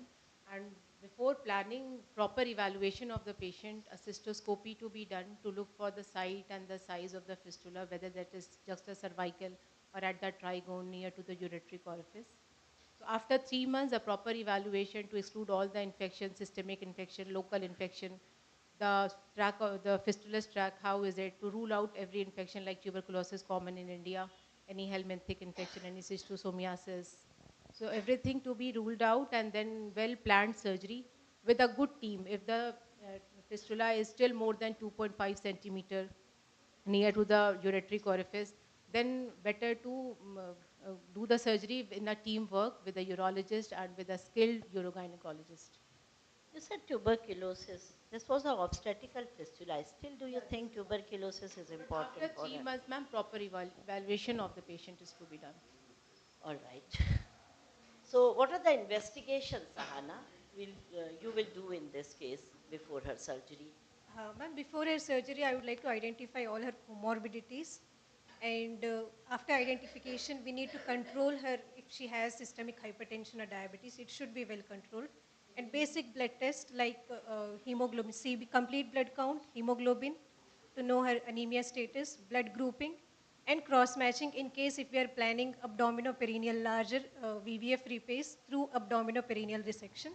If we are going for major surgeries, then we need to at least arrange 2 units of blood products. Apart from that, urine routine microscopy and culture sensitivity in case the patient has signs and symptoms of UTI. And serology, HIV, hepatitis, and syphilis, VDRL markers. And we may have to go for ultrasonography to know if there is hydroureter, hydronephrosis.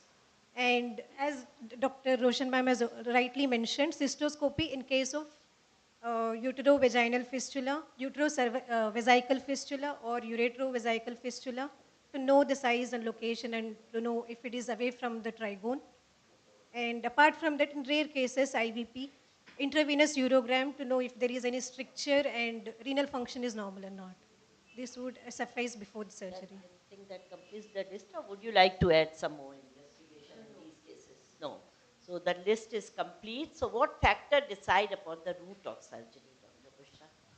So, ma'am, usually patients, what surgeons go for is the vaginal approach. Abdominal approach, because vaginal approach is, it has less blood loss, it is less painful, and it is relatively easy, especially the one that are lower down. But the one that are high up, especially in gynecological cases, some post-gynecological surgery, if any fistula develop, that is at the vault and that's higher up. Then abdominal approach may be required. And also when we are making positions for the patient, because steep Trendelenburg and lithotomy position is required. So occasionally when the patient is paraplegic, such positions are not possible for them. Then also abdominal approach may be required in such patients. So, does the size matter? Yes, ma'am. It does matter, and the position also matters, whether it's a. And also, if we want to go for any additional surgery, we are if it's a complex fistula, then abdominal, both abdominal and vaginal, abdominal perineal approach may be required in those cases. Would you like to add something? Yes. When we are going to plan her, Yes, which may be after 3 months, what I would like to do is, once she's anesthetized and once we're going to do a cystoscopy for the patient, I will hold her cervix and see how much of it I can pull back, right? Accessibility, so that when we repair, we have a good field and we can do a good dissection and mobilize well. Then only we'll do a TIA. Otherwise, we will not. We will then discuss Good it with input the from urologist. Dr. Zehra. Very nice.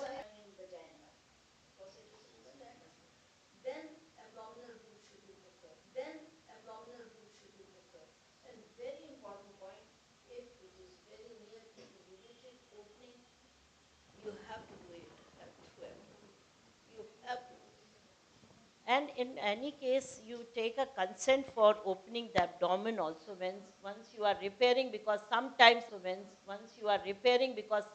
it may not be possible to do it from below. So many, you have assessed.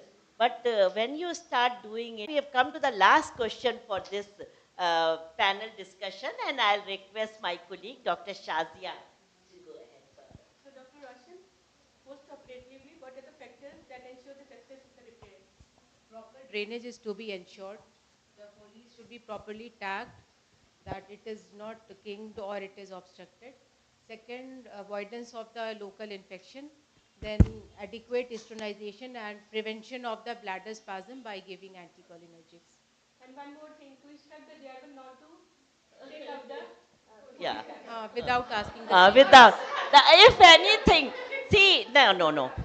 For this, I would like to give a very clear message that vaginal VVF repair surgery is a very difficult surgery, and we should make all effort after doing so much of hard labor that our outcome is good. To have a good outcome, we should have a very good nursing care, and of course by the resident doctor on duty. Nobody should touch the patient. Inform the doctor who has performed the surgery. Even for a small thing, like if the patient say that, my operation is done and still my bed is wetting, don't tell कि तुम्हारा surgery fail हो गया. Maybe there is some other issue. Inform your senior. That person will come and see. And I think nobody will ever refuse to come and see the person who has done so much of hard labor. And this is one surgery which has failure rate also. VVF repair is always not 100% successful. And I still remember one of somebody was telling the patient कि look, जैसे हिंदी में बोला कि देखो जो पेशाब की थैली होती है ना, वो हर वक्त गीली रहती है, उसमें पेशाब आता है. तो जो अगर हम कुछ ऑपरेशन करते हैं तो वो जगह सूखी सूखी रहनी चाहिए. हम तुम्हारे पेशाब की थैली को सूखा नहीं कर सकते हैं. तो इसलिए ये है कि तुम्हारा ऑपरेशन कामयाब होगा या नहीं होगा, इस पे भी बहुत डिपेंड करता है. So that is true. Like, it's always wet with the urine, and our effort should be there to do a very nice repair so that it does not fail. And we have some questions which are sent by the nursing. And the question is, yeah, around the thigh and loose, thoda loose hona chahiye, under stretch nahi hona chahiye. So we'll take a few questions, and this is, as ma'am said, to use soap and water for vagina and perineum cleansing. As soap contains chemical, will soap cause any irritation or any other reaction at the fistula site or around the perineum? Very good question, and I will request Dr. Afshan to answer. So there are different types of soaps. You know, there are some soaps with a lot of perfume, and there are certain soaps which have no perfume at all. So we need to choose a soap which is very, very simple soap. And I don't know any marketing names here, but Lifebuoy, yeah, it's a simple soap. Yeah, simple and effective. Yeah. So any soap without perfume will be fine. Less chemicals. Achha. Other question is, what step to follow to not to get to any UTI? If she has not any previous history of UTI, I think you have heard a lot about it, that drink lot of water, pass urine every 3 to 4 hours, maintain a perineal hygiene. Hydration is very important, and certain drinks that you should not be consuming much, like sugar and sugar-free drinks and all. The other question is also very simple, but if someone gets urinary incontinence very few times, like once in a month or 2 to 3 months, should she opt for treatment, or does it come under UTI? Why will a person get once in a month urinary incontinence? Maybe that person has forgotten to pass urine on time. So what you heard in conservative management or non-medical, non-surgical treatment, that passing urine is important, maintaining bladder diary just listen, maintaining a bladder diary is important for a person who is getting it too frequently. Otherwise, a perineal exercise, which we have taught, will be of immense help if somebody is having an occasional leak. Very good exercise for controlling both stress and urge incontinence. Is it right to use lukewarm water by female if she has not any UTI or history of UTI? That means for washing, for perineal hygiene. I think they want to ask if lukewarm water is okay. I think it is personal preference. If it is too hot weather, maybe you would like cold water. But there is no special benefit of lukewarm water. Water is water. So whatever is personal comfort and preference, that should do. With that, I think 2 or 3 slides are there. I will allow you to ask that question. So only 2, 3 slides are there. This was the case which we managed around 2 or 3 years back. She was a case of road traffic accident. She was traveling in an auto rickshaw, and there was a sudden break, and she fell on something with a very sharp edges.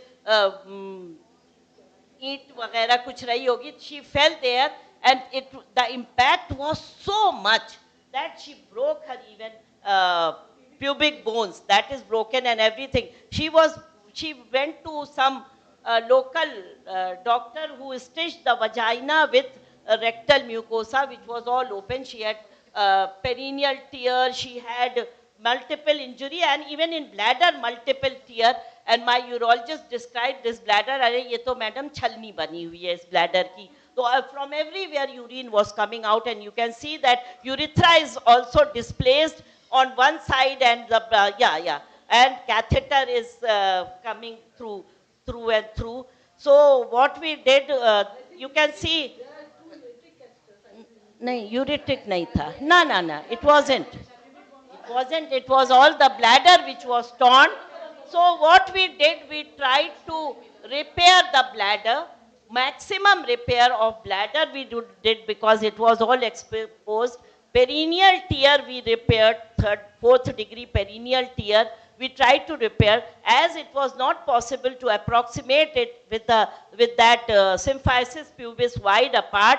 So we contacted our colleague from orthopedics department, and they brought it together, and they did the fixing of symphysis pubis, and the end result was this. The end result, we could really make it like this. The patient did very well, though her weight bearing was delayed for around 4-5 weeks, and after that, with lot of care, she started weight bearing. Catheter was in place for 4 weeks, and then everything went so well. And Sangam will describe her when she came. Tomboy जैसी ये लोग ने आके बताया. क्या था संगम उसका description when she came? When she returned, everything was fine. She came with a pant or top, pant or tomboy. इन लोग ने आके बताया, मैडम आपकी मरीज तो tomboy बन करके आई है. So I felt so happy. Huh?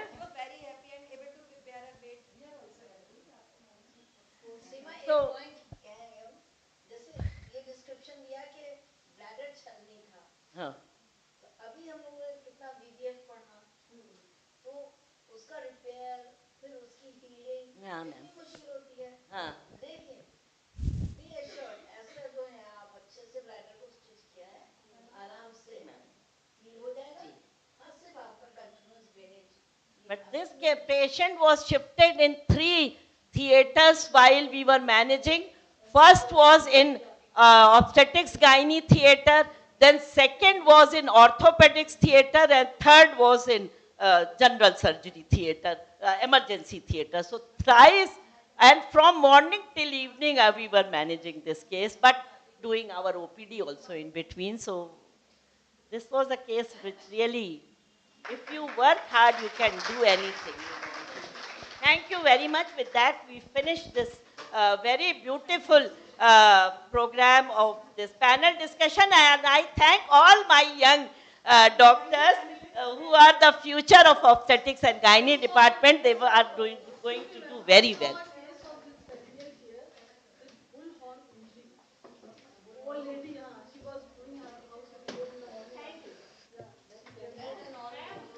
Question,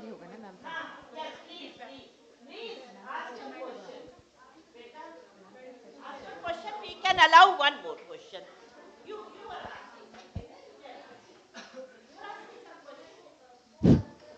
अच्छा soap वाला clear नहीं है अफशा that soap वाला So, so soap can be used. Soap can be used, soap and water to wash, but the soap should not have too much perfume. Simple soap like Lifebuoy, as somebody mentioned. Yeah, but if you find even simpler soap with no smell or any fragrance, that would be better. Yeah.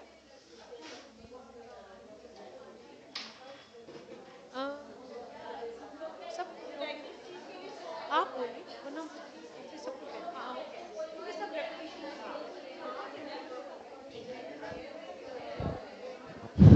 I think with 3 days we have done a lot of urogynecology and I will request Afshan to give us few more takeaway messages which we remember our lifetime. First of all, I would like to thank you all for being here and being so patient. You have been such a good audience and not much troublesome. So thank you for that. Urogynecology, being female doctors, I don't see any male doctors in gynecology department here. We have a couple of doctors? Okay. All right. ये ना पूरी list है certificate की ये पूरी faculty है फिर एसआरज हैं ये 4 So, being female is a big advantage. So, even in the UK, even some English patient would also ask for a female doctor. So, this is not something which is embarrassing or something, and it is a personal preference. And if I have a urogyne problem, I will ask for a female doctor. So, this gives all of us a big advantage being female because we can be closer to our patient. They can ask us questions when they don't feel embarrassed, and there is no body shame.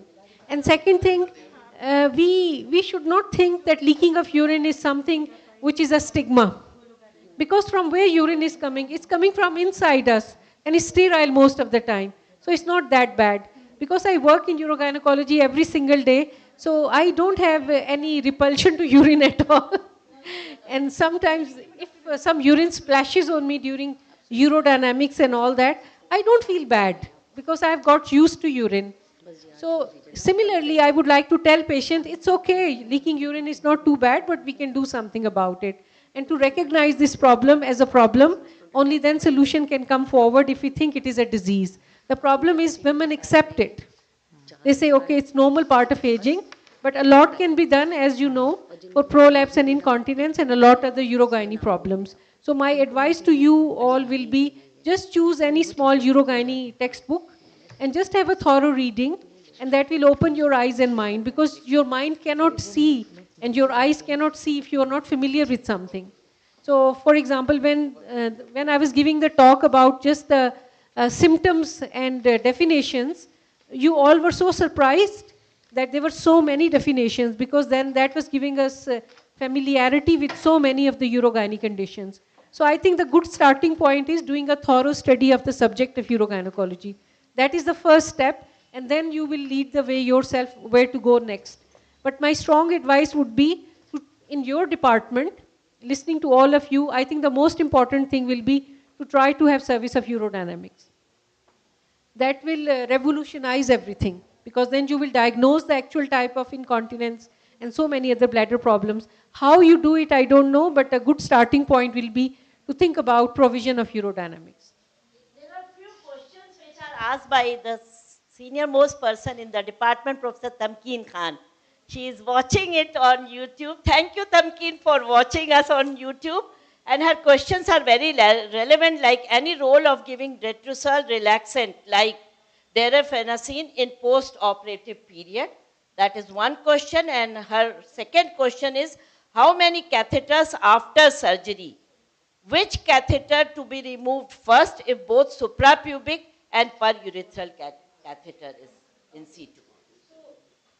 I do not see any need to give any anticholinergics after any surgery, apart from if it is fistula surgery. Because in fistula, the problem happens because of long-term fistula, bladder capacity has reduced and bladder is small. So even if the fistula surgery is successful, she will leak because of overactive bladder. So there is a strong ground, and it is a standard practice to start anticholinergic straight away after fistula surgery, before even waiting for patient to start developing any urgency incontinence.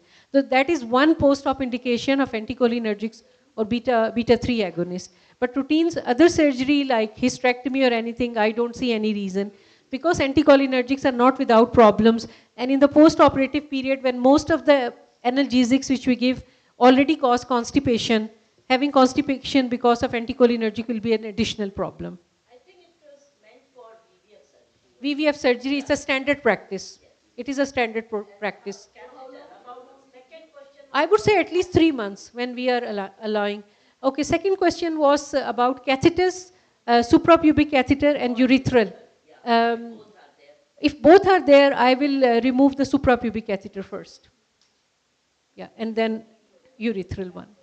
Yeah. Actually, yeah, I would like to say something here. Suprapubic or urethral, and you comment on that. Recently, we had a case of placenta accreta, where bladder was also involved, and little bit of cystectomy was done, bladder repair was done, and she was really like a lot of problems, and previous surgery, the bladder itself had lot of adhesions. So we had put suprapubic as well as urethral catheter. So my urologist advised us to remove the urethral catheter first and and block the suprapubic and ask the patient if she can pass urine on her own or not. So that was done recently. The patient of placenta accreta where we operated. Yeah, I don't see there is any right or wrong answer in this. Personal preference, and as long as we are monitoring the patient, either can be done. But there should be a rationale in our mind, what we are doing, what's the reason behind it. So it would be different, particularly the case you mentioned, placenta accreta and bladder injury and extensive repair. In that case, maybe that was the reason.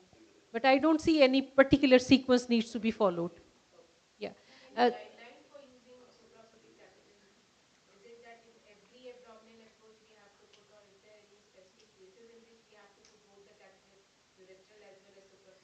In UK practice, it is a very rare thing to have a suprapubic catheter. It's not a common practice. Yeah. So we don't see it a lot.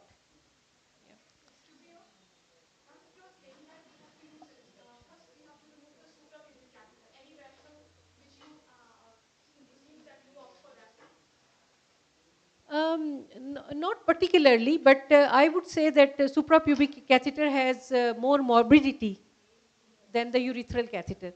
So that's why I would like to get rid of that first. No, it's not mandatory either. It doesn't matter. You should have a rationale and plan in your mind. But one thing you should remember, bladder is a very forgiving organ. So that's the best thing about urogynecology. It is the most flimsiest organ in the body, but it is very, very forgiving. So no matter how much insult we impose on our bladder, it gets better, especially. Yeah, it's very forgiving. One thing we didn't mention in the course of 5 days, we mentioned about a lot of pathology and various diseases, but one thing I forgot to mention is something which is found in young girls, and I will see how much understanding you have. So it's a young girl, and we have done some surgery, for example, diagnostic laparoscopy, and after that, she doesn't pass urine. So what is the characteristic syndrome which is associated with this? It is well-known syndrome. It is named after a professor in London. So patient has had diagnostic laparoscopy for maybe appendix or chronic pelvic pain, and after that she doesn't pass urine. She cannot pass urine. So there is a name for it, and it happens typically in young girls, and there is association with PCOS. Any guesses? No, and I'm surprised I didn't mention it is called Fowler syndrome. So all of you, this is homework for all of you. Yeah, so we come across this quite a lot. So Professor Fowler in London, she diagnosed it. And once you know now, you will start picking it up. It is associated with any abdominal surgery in young girls, association with PCOS. So it is urethral detrusal dyssynergia. So it is urethral, urethral sphincter detrusor dyssynergia, which happens as an insult of surgery. So when you all go home, have a little search. It is something good to know, because every now and then you will see a young girl who will say, oh, I had appendicectomy, since then I can't pass urine. And maybe she's with Foley's catheter and she has attended A&E with retention. It's good to know these things, because these things do happen. So I've seen, yeah, so usually it is EEG of the urethral sphincter, where we send them to a special unit in London, where we do electric monitoring of the urethral sphincter to find out dyssynergia. And then we can treat them with special medication. But good to know, it is Fowler syndrome, Fowler, because I never saw a patient of Fowler syndrome till I read about it. And then I started to pick it up. In case of post-urinary retention, persistent urinary retention, even after clamping and declamping, there is no sensation of the urge. Can we use, is there any role of intravesical prostaglandins, let's say PGE, to retrograde installation of intravesical prostaglandins, and then whether the detrusor muscle regains its action at the urinary retention? I'm not aware about this. Actually, one of my patients developed this urinary retention after normal vaginal delivery. Then we put the catheter, then we again removed the catheter, she again developed. Then I consulted urologist. He advised cholinergics, and that patient relieved with the cholinergics. So it is called tamsulosin, something like that. Tamsulosin. Yes. So this is called, this is a medication which is used for hypocontractile detrusor. It is called detrusor failure. So anticholinergics are opposite, so it is cholinergic medication can be used. She developed after normal vagina. It was not like difficult delivery or anything else. It was just a normal delivery. She may well had Fowler syndrome. Yeah, yeah. Because it is always... She was not that young. It was like she was multi. Okay, Fowler syndrome is associated with one surgical insult, like laparoscopy, any abdominal surgery.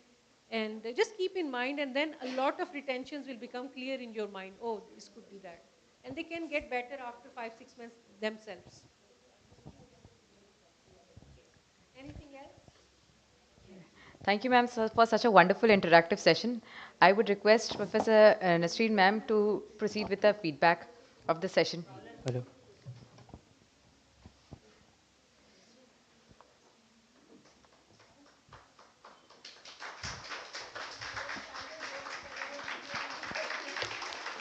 जरा तालियों से स्वागत किया जाए. Okay, most awaited event, and thanks to the dear participant for timely submission of your feedback, so that I can analyze and present here the feedback report. So as you all know, feedback is a very integral part. It is an important part of any program, of any learning teaching program. And feedback contains both strength as well as weakness. Then only we can improve our goal. So why there is a need for feedback? It promotes reflection of one's learning, how much we have gained and what is lagged behind. And it identifies the gap. It also helps to bridge the communication between the teacher and the learner. It allows the faculty to identify or to modify, after identifying the need of the learner, they will modify their teaching methodologies. And poor country like ours, it is an inexpensive tool to improve our teaching learning program. So we all remember the day started with the inaugural on 17th of this month, and all these are our faculty who has enlightened us, who has welcomed us, and they told about the GIAN program. So we are happy to have in this GIAN program Professor Afshan Madam, who has enlightened us with her expertise, given us a lot of knowledge, and we are really thankful to you, ma'am. And I would like to give a big hand of applause to her.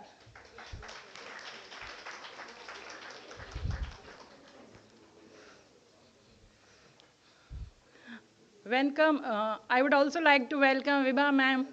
I would like to welcome our Vibha ma'am, a strong supporter for whenever we need, madam is always there. So we proceeded, we have our international faculty, Professor Afshan ma'am, our national faculty, the entire faculty of our department, they have contributed in this GIAN course along with the national faculty, Professor J.B. Sharma from AIMS. So now the GIAN, the feedback which is I'm going to present, and I have analyzed the feedback, it is already there on the GIAN portal. So this is the feedback, and we have also circulated the hard copy as well as the soft copy. So 100% responses, the duration is perfect. So there is no need to shorten the duration and there is no need to lengthen the duration. So all the participants, they come out that the 5 days are sufficient for any GIAN course. So second is regarding the whether it is an advanced course or intermediate. So the responses which we get, that it is an it is a advanced, that is yellow 35%, and most of the participants in this, they are from the nursing staff as well. But our faculty, they said, okay, it is an intermediate. Now about the course overall, so you can see the yellow box, that is overall course. It is around 25, they say it is the overall, they rate the, regarding the course, and good. And but you see that regarding the course instructor, quality of presentation, course material, video and acoustic, we see that the yellow boxes that it represents, it is a good. And you can also see some purple boxes, and they say it is an outstanding, but very, you can see in this histogram, there is no column of blue. That is, it is not poor.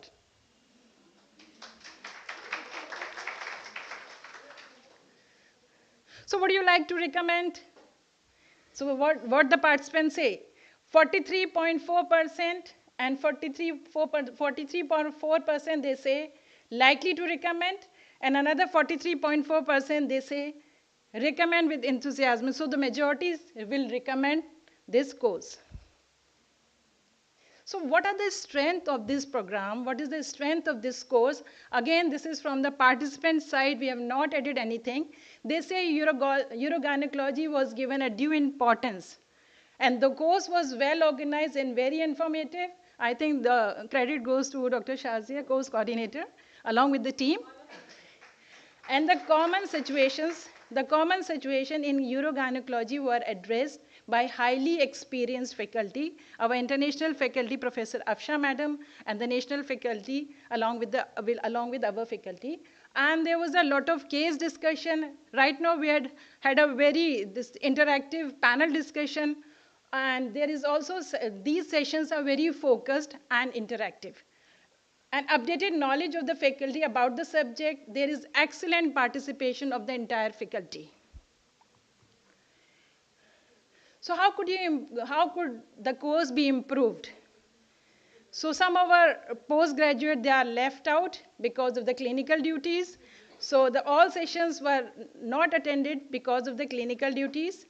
And they asked, so we are providing with the recording daily. And there is also provision of course material prior to. So we have already, just after analyzing, we have already taken these 2 points. That is, in the action taken report, we have provided, before giving the feedback, we have shared the soft copy of the resource material. And secondly, daily we are providing the recording of the session. And more regular courses of this kind with workshop, inclusion of more hands-on practice session. And adding, they say, because it's a multidisciplinary approach, so it is better if we involve some faculty from the urogyne and some from the imaging. And the participants say there should be a small warm-up. All theory. I also feel like there should be in the middle of the session we can have. We had it in the form of okay. So what did you think was the best about the course? It is a good initiative by GIAN. So big hand for our GIAN supporter, Professor and faculty dedication, and there is it seems that because of the attendance we can see there is a high enthusiasm among the postgraduate, our senior faculty and the junior faculty, and this is a platform to interact with the international faculty. And like Afsha ma'am told, in UK if you go, there is a waiting area for 1 year, and we all are lucky beggars. At least we can interact right now. We don't want to wait for 1 year. And most of the participants, they praise about the PASSERY tutorials with the tutorials we had, and everybody enjoyed, and they have written there should be more tutorials should be included. And one thing which I get from Professor Tamkeen, that the online link is also available, though madam is not here because of her knee replacement, but she has listened all the session because it is on hybrid mode. We have given people are also watching on the YouTube. And case presentation with discussion by faculty members and postgraduate. The presentation and explanation were excellent, provided with example used in the real life operations. So this is a course material. We made a hard copy, and again it will be kept in the Department of OBG. If anybody wants, they can photostate at their own cost. Otherwise, we have provided the soft copy. And it contains around 149 pages. The soft copy I have already shared on the group. Now, just to conclude, feedback is an integral part of any educational program. The purpose of feedback in the learning process is to improve the performance of any program. And feedback is helpful only when it includes both the weakness as well as strength.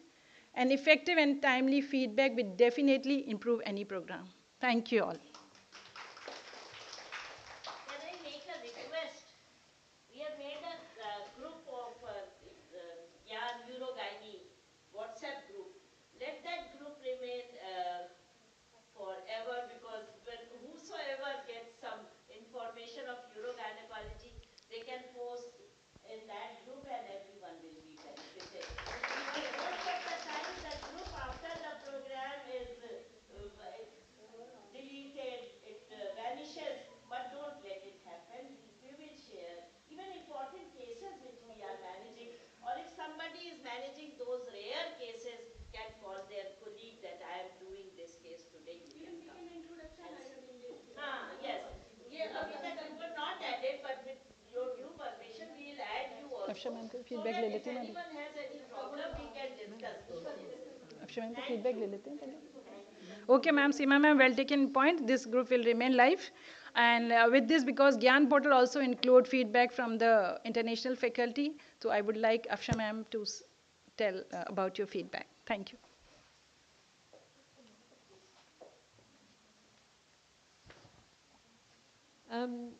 This was going on for a long time when we were organizing this course. So maybe I would have liked to see a bit more participation from postgraduates. So that was a little bit less postgraduate considering the size of this hospital. That's the only criticism from me, because this was going on for a very long time. Maybe some duties would have been rearranged so that PGs were able to attend face to face, because there is more value to attend face to face, and then your memory is a bit better. So that's the only thing. Otherwise, it has been organized very well. Thank you for accepting this. Thank you.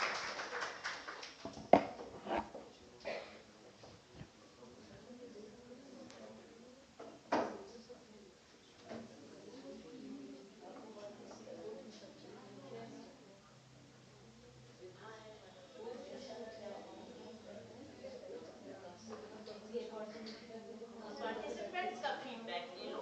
One or two participant can give their feedback. You can allow one or two persons. Any participant, you can volunteer for your feedback. Come in front. Anybody from nursing staff, any PG? Okay, Naila, come in front. One from nursing college also is here.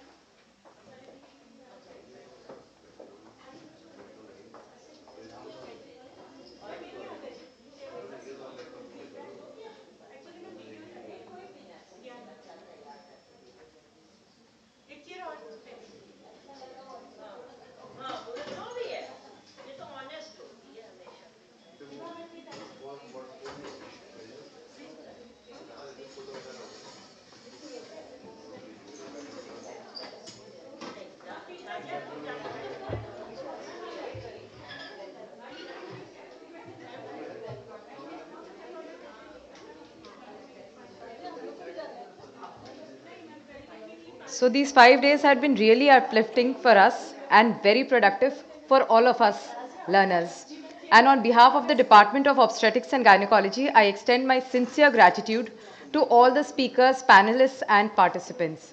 Moving ahead with the valedictory function, I request Professor Zahra Mohsin ma'am, Chairman Department of Obstetrics and Gynecology, to give her concluding remarks, please, ma'am.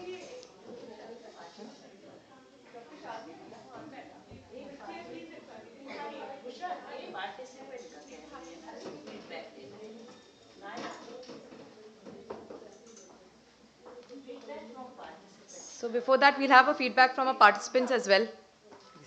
Assalamu alaikum to everybody, to all the galaxy of intellectuals. I express my heartfelt gratitude to Dr. Afshan ma'am for sharing her valuable time with all of us.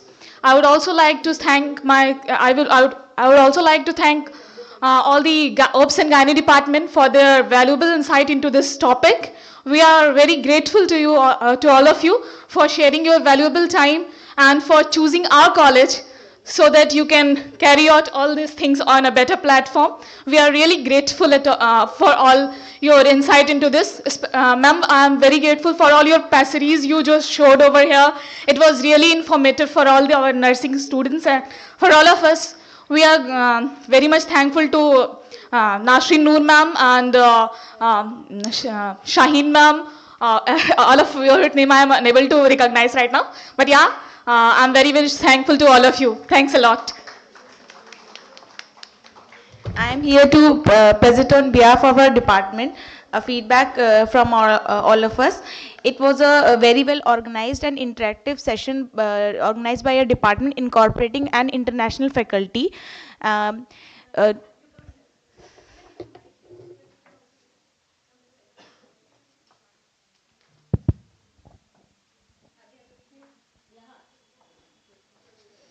since we all know urogynecology is a very vast and a boring topic, quite I could not read it very well also, but I was able to learn through this session, and very well demonstration of the pessaries by the Afsha ma'am and also Seema ma'am. We were able to know how to introduce pessaries in different age group of females, and also lots of interactive sessions by all our consultants, and very good lectures given by them. Thank you so much.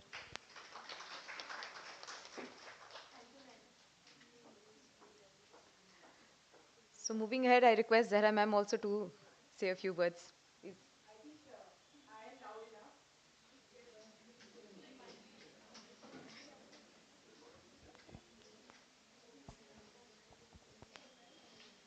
So as we conclude this program, I think it was an honor and a pleasure to have Dr. Afsha with us. We all learned immensely. And I think what I learned most was that focus is key. आपको अपना focus बहुत बनाना होगा if you have to develop urogynecology in the department. So inshallah, when she comes back, we'll have urodynamics and we'll have a urogynecology team. The other thing which I learned from her is honesty and integrity are key to your success. So we are all very, very happy and we feel very, very privileged to have you with us, madam. And the other thing is, I feel that teamwork is the secret which helps someone like us, common us, to do something very uncommon. And I'm really, really amazed that the entire departmental team was able to come together and have this amazing program. So Dr. Shazia, Dr. Nasreen, who's the director behind the scene, nobody sees her, but she's there. Shaheen, Madam, Dr. Seema, all the lecturers, all the SRs, you have put in a lot of hard work to make this happen. I am very, very grateful and I'm very amazed by all your efforts. I'm also very thankful to all the PGs who've done a lot of running around, to all the students, the nursing staff. See, you are a very integral part of the team. Without you, it's not possible. A single person cannot do anything. It is the team who does everything. So I hope even the nursing staff sitting here was inspired to take up something and focus on a particular aspect, whatever you like, so that when you, as you grow in your career, you become extremely, extremely good in whatever you are doing. So at the end, I would also like to thank my office staff. These people have been amazing. Salman, who was running with Madam to the LIU office, Munaf, Shanawaz, Tabassum, who's doing all the paperwork. So I am very, very grateful to all my office staff, and I think together we have done amazing teamwork. So I thank you all for coming and attending, and I hope all of you have learned something out of this course. Thank you so much. Thank you, ma'am. I would now invite Dr. Shazia Parveen, ma'am, the course coordinator of this GIAN course, who would give us a brief report on the course.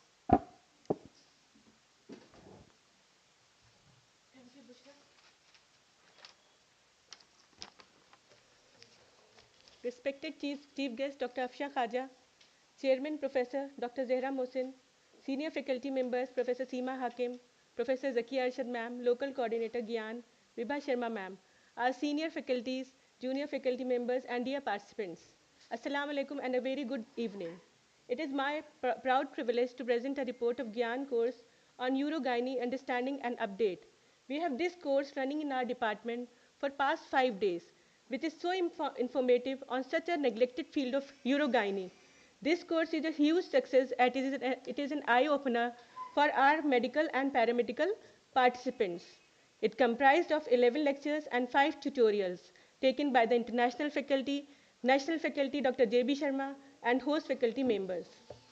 We are fortunate enough to get this course through the Ministry of Education, Government of India, as through this course we have shared the knowledge with the international faculty Dr. Afshan Khaja from UK and Dr. J.B. Sharma from the AIIMS, New Delhi. The participants acquired theoretical as well as practical knowledge through demonstration, hand-on practices, case-based discussions, and the panel discussions. The international faculty emphasized that not every case needs operative intervention. Most of the Urogynae problems needs elaborate history and detailed examination and good counseling. She emphasized upon pelvic floor exercises, bladder diary, and drug treatment. Lastly, the operative intervention when all measures fails. Through this course, the participants are able to understand the urodynamics made so simple by Dr. Khaja, our foreign experts.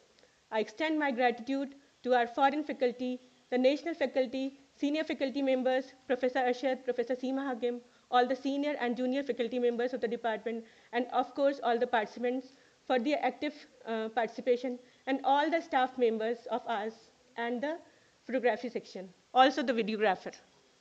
I hope this course will help in our future endeavors in managing the patients suffering from urinary problems, which are so much neglected in our country. I hope we could restart our Urogynae OPD with the help of our chairman and other members of the department. I end with the couplet, मैं अकेला चला था जानिबे मंजिल मगर लोग आते गए कारवा बनता गया.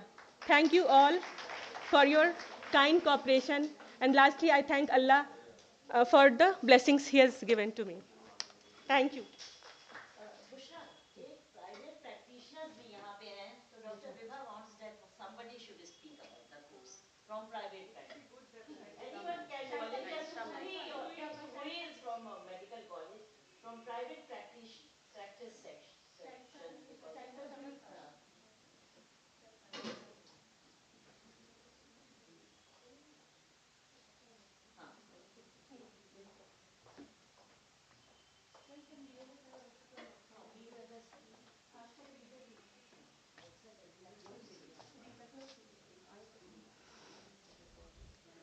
respected seniors and our international faculty. I'm very thankful to this course. It's very informative and fruitful for us only, because we are very far away from academics. We are doing lots of works, and no academics. So it's very useful for us also. That's why we are participating whole of the course. I'm very thankful to all of you. Thank you.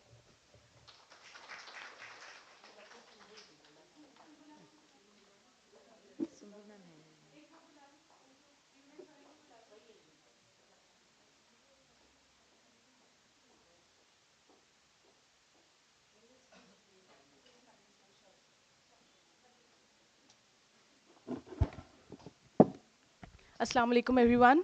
I am Dr. Sumbul Alam. I am JR2 from Faculty of Unani Medicine. I've come all the way along from Lucknow to here to attend this particular course. I've done my BMS from Aligarh only, and this place is second home to me. I was very delighted to meet Dr. Afshan ma'am. She is so efficient and so confident in her subject. I was very happy to be here and enjoy all the 5 days of the course. The course was on very time. It was very appropriate.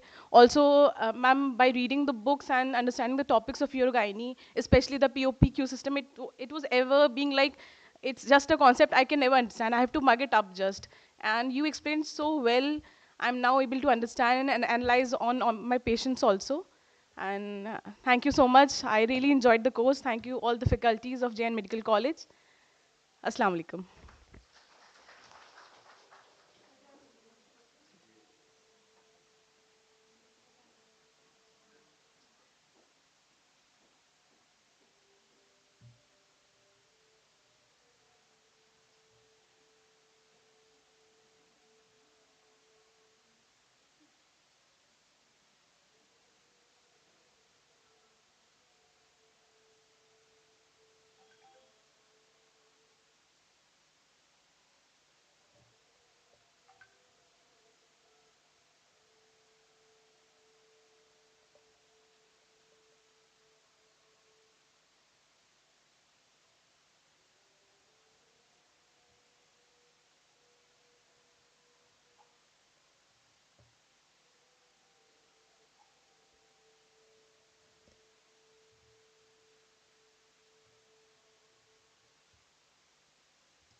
I now request Afshan ma'am to kindly say the concluding words.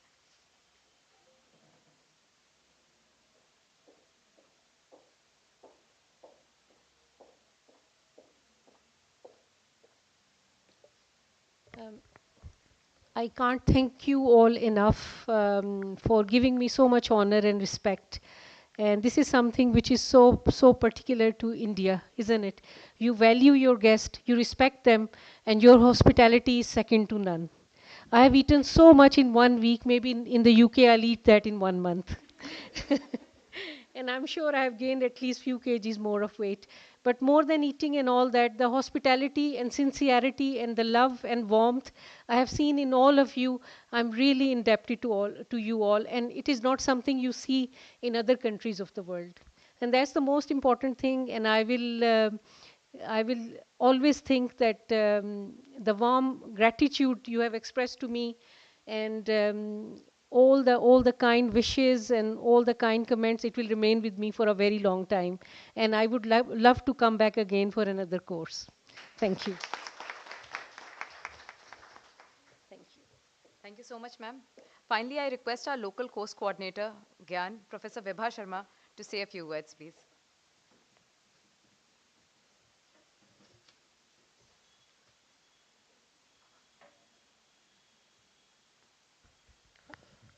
Assalamu alaikum, good evening, adab. Lovely ladies, senior teachers, Dr. Zakia, Dr. Seema, Chairperson Dr. Mohsin, our guest, Madam Khaja, uh, Dr. Shazia, Dr. Nasreen, Dr. Shaheen. I can names all of you, and it is so gratifying for me as somebody who's responsible to report back to GIAN that a wonderful report and feedback was being presented when I entered, and very well organized. The way feedback was being given by you, ma'am, it could convey that how organized and meticulously the course must have been run all these 5 days. So that was wonderful. The feedback was just perfect in the graphics and the data. That's what we need now, the visual representation of all that we do. It builds to the perception. So thank you very much for doing that. It was very well done. And all the boxes are checked. It's done because we have seen the feedback. We have heard about the food. We have heard about the hospitality. We have heard about the content being delivered, and the practicals and everything. And finally, the last box is we want more, and that is also checked. So I think that's wonderful. Congratulations to all of you, especially Dr. Shazia, led by Dr. Seema Hakim, the chairperson of the department, and entire gynecology department of this university. I call this university on purpose because, you know, this is a room full of doctors who cure so many things, and I am a person from Department of English, has nothing to do with curing people, but yes, curing people's heart. That's what literature do.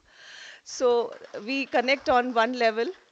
But JNMC, Jawaharlal Nehru Medical College, is part of Aligarh Muslim University, and we should not forget that. It is very important that JNMC and Zakir Hussain College of Engineering and Technology, they are not islands. They are part of this big ocean called Aligarh Muslim University, and this is a community that is present in the entire globe.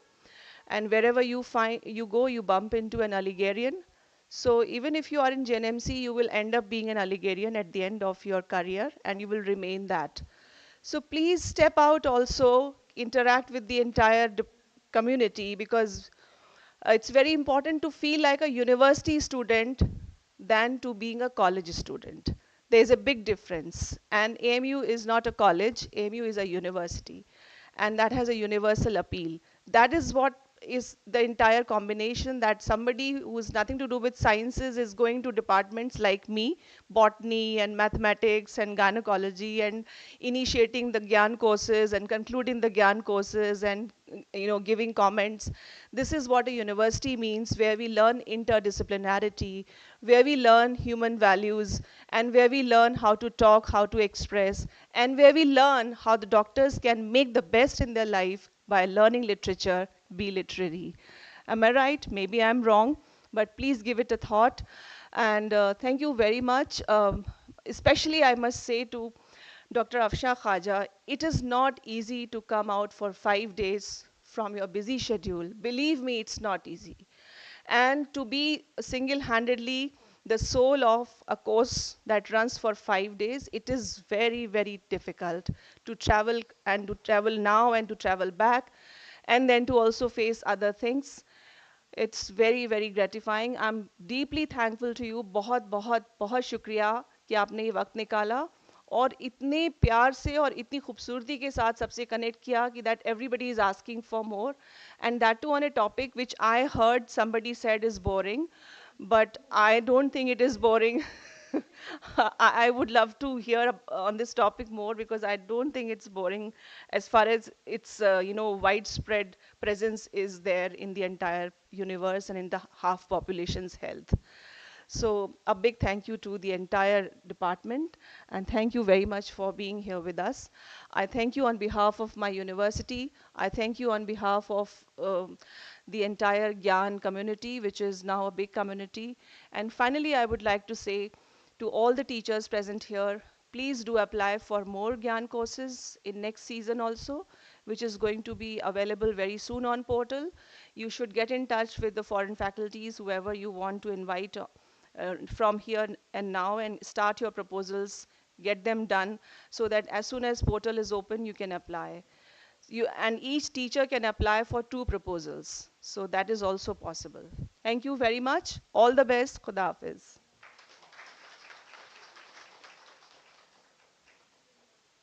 Thank you, ma'am. I now request Professor Zehra ma'am and Dr. Shazia to please present to Dr. Afshan Khaja. Acha, iske baad, acha.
Ma'am, I now request Professor Seema ma'am.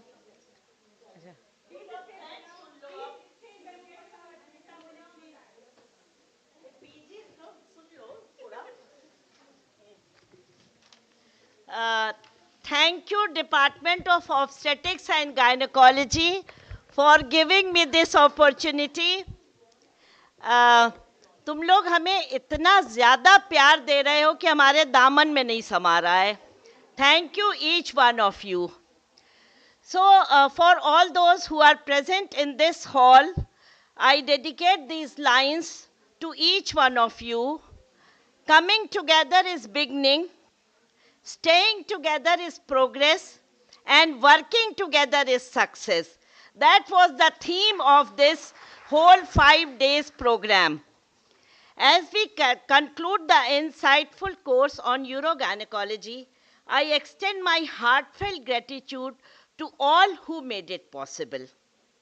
I sincerely thank the AMU administration for their constant support for this program.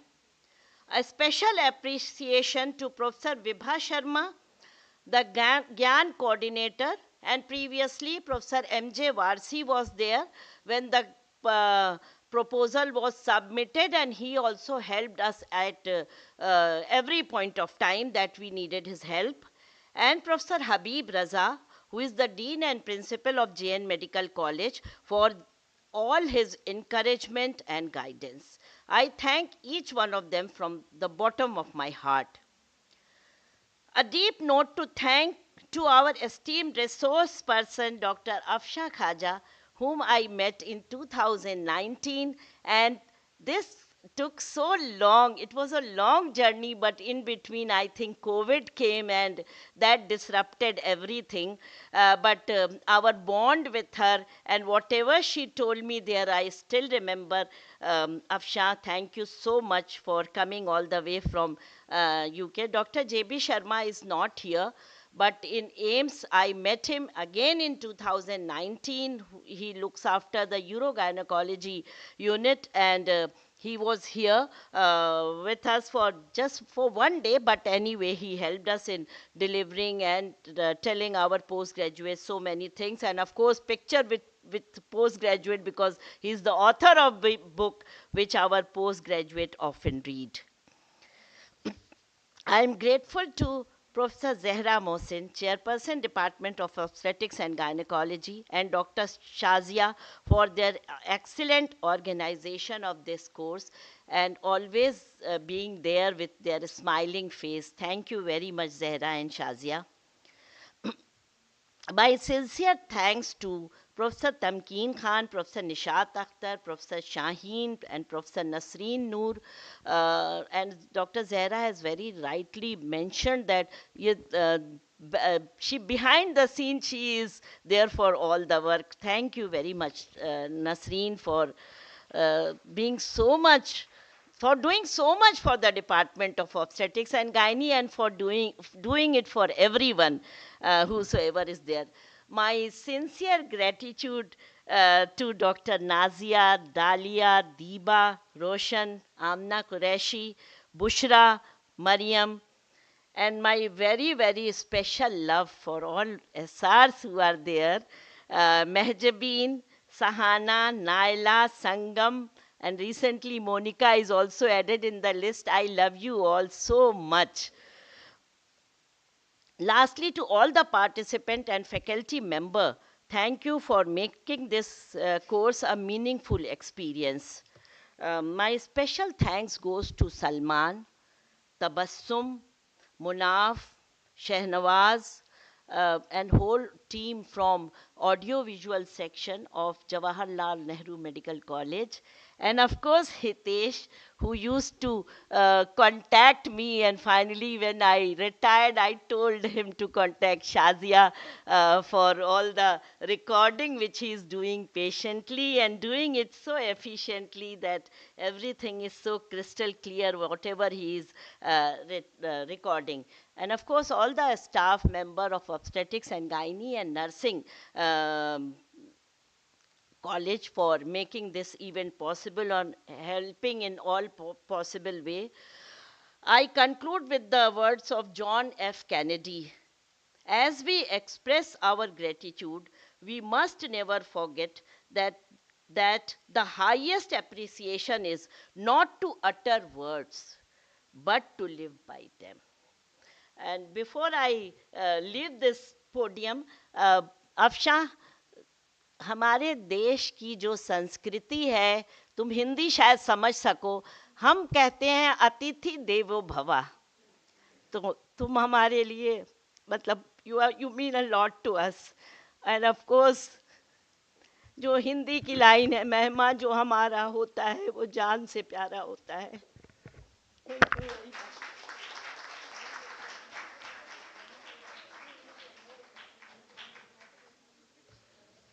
Thank you.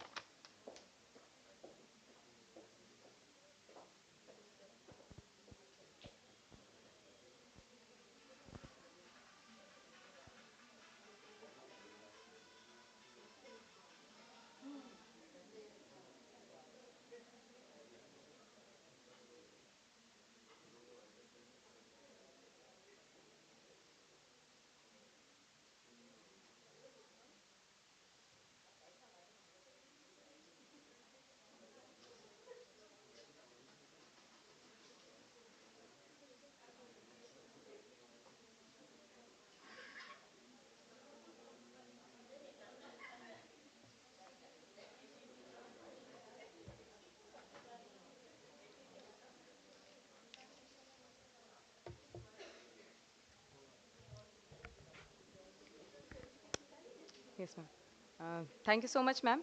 I now request Dr. Afshan ma'am to kindly distribute the certificate to the participants here.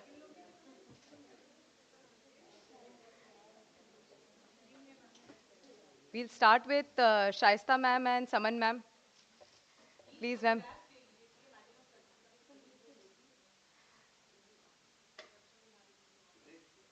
Sumbul ma'am is not here, but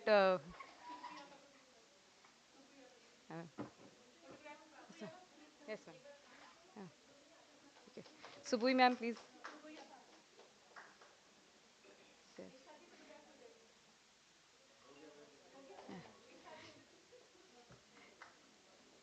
Nishad ma'am.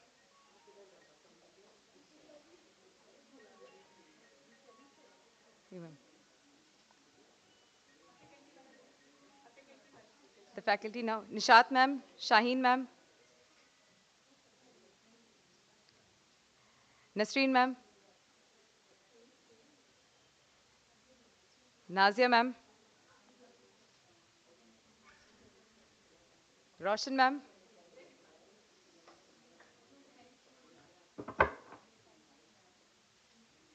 Sahana, Sangam, Naila, Mehjabi,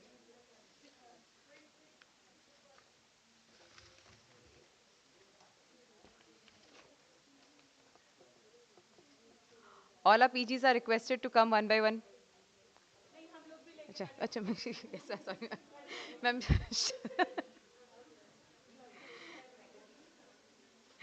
Zehra ma'am, Shazia ma'am,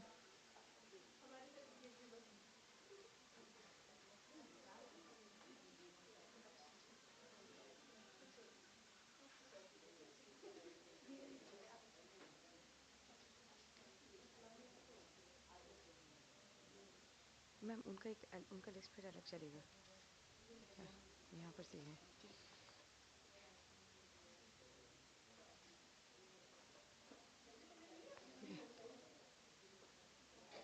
Dr. Fehmida Zinat. PGs, please come forward. PGs, please. PGs, please come forward. सबको एक साथ आ जाए.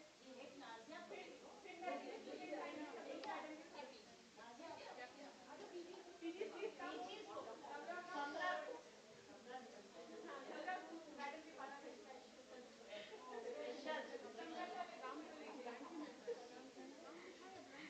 The rest of the PGs can come join together after Samra, please. Everybody hold your certificates with ma'am. Mejibi will hand over and we can...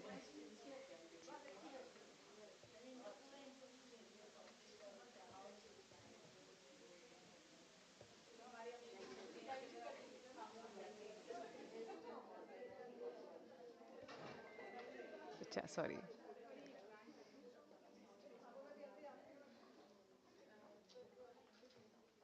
PGs, please come. एक group से आ जाओ बच्चों. Group से आ जाओ. ग्रुप से आ जाओ. Dr. Sumbul Alam, Dr. Nawazisha, Dr. Rushda, Dr. Rabia Riaz, Dr. Nazia Riaz, Dr. Sehba Rana,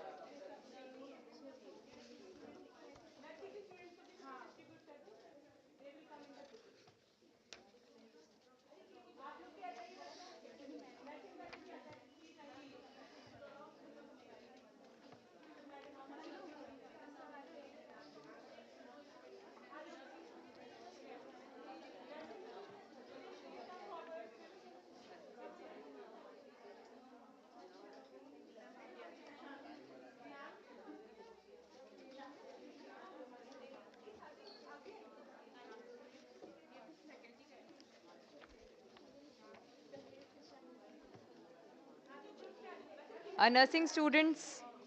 We have Mr. Jameed Alam, Mr. Rashid Alam, Miss Alfia, Miss Anam, Miss Aksa, Miss Bushra, Miss Fabiha,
Now I would like to dedicate some songs line for ma'am, Afsha ma'am. तुमको भी है खबर, मुझको भी है पता, हो रहा है जुदा दोनों का रास्ता, दूर जाके भी मुझसे तुम कभी अलविदा ना कहना. Thank you so much, ma'am.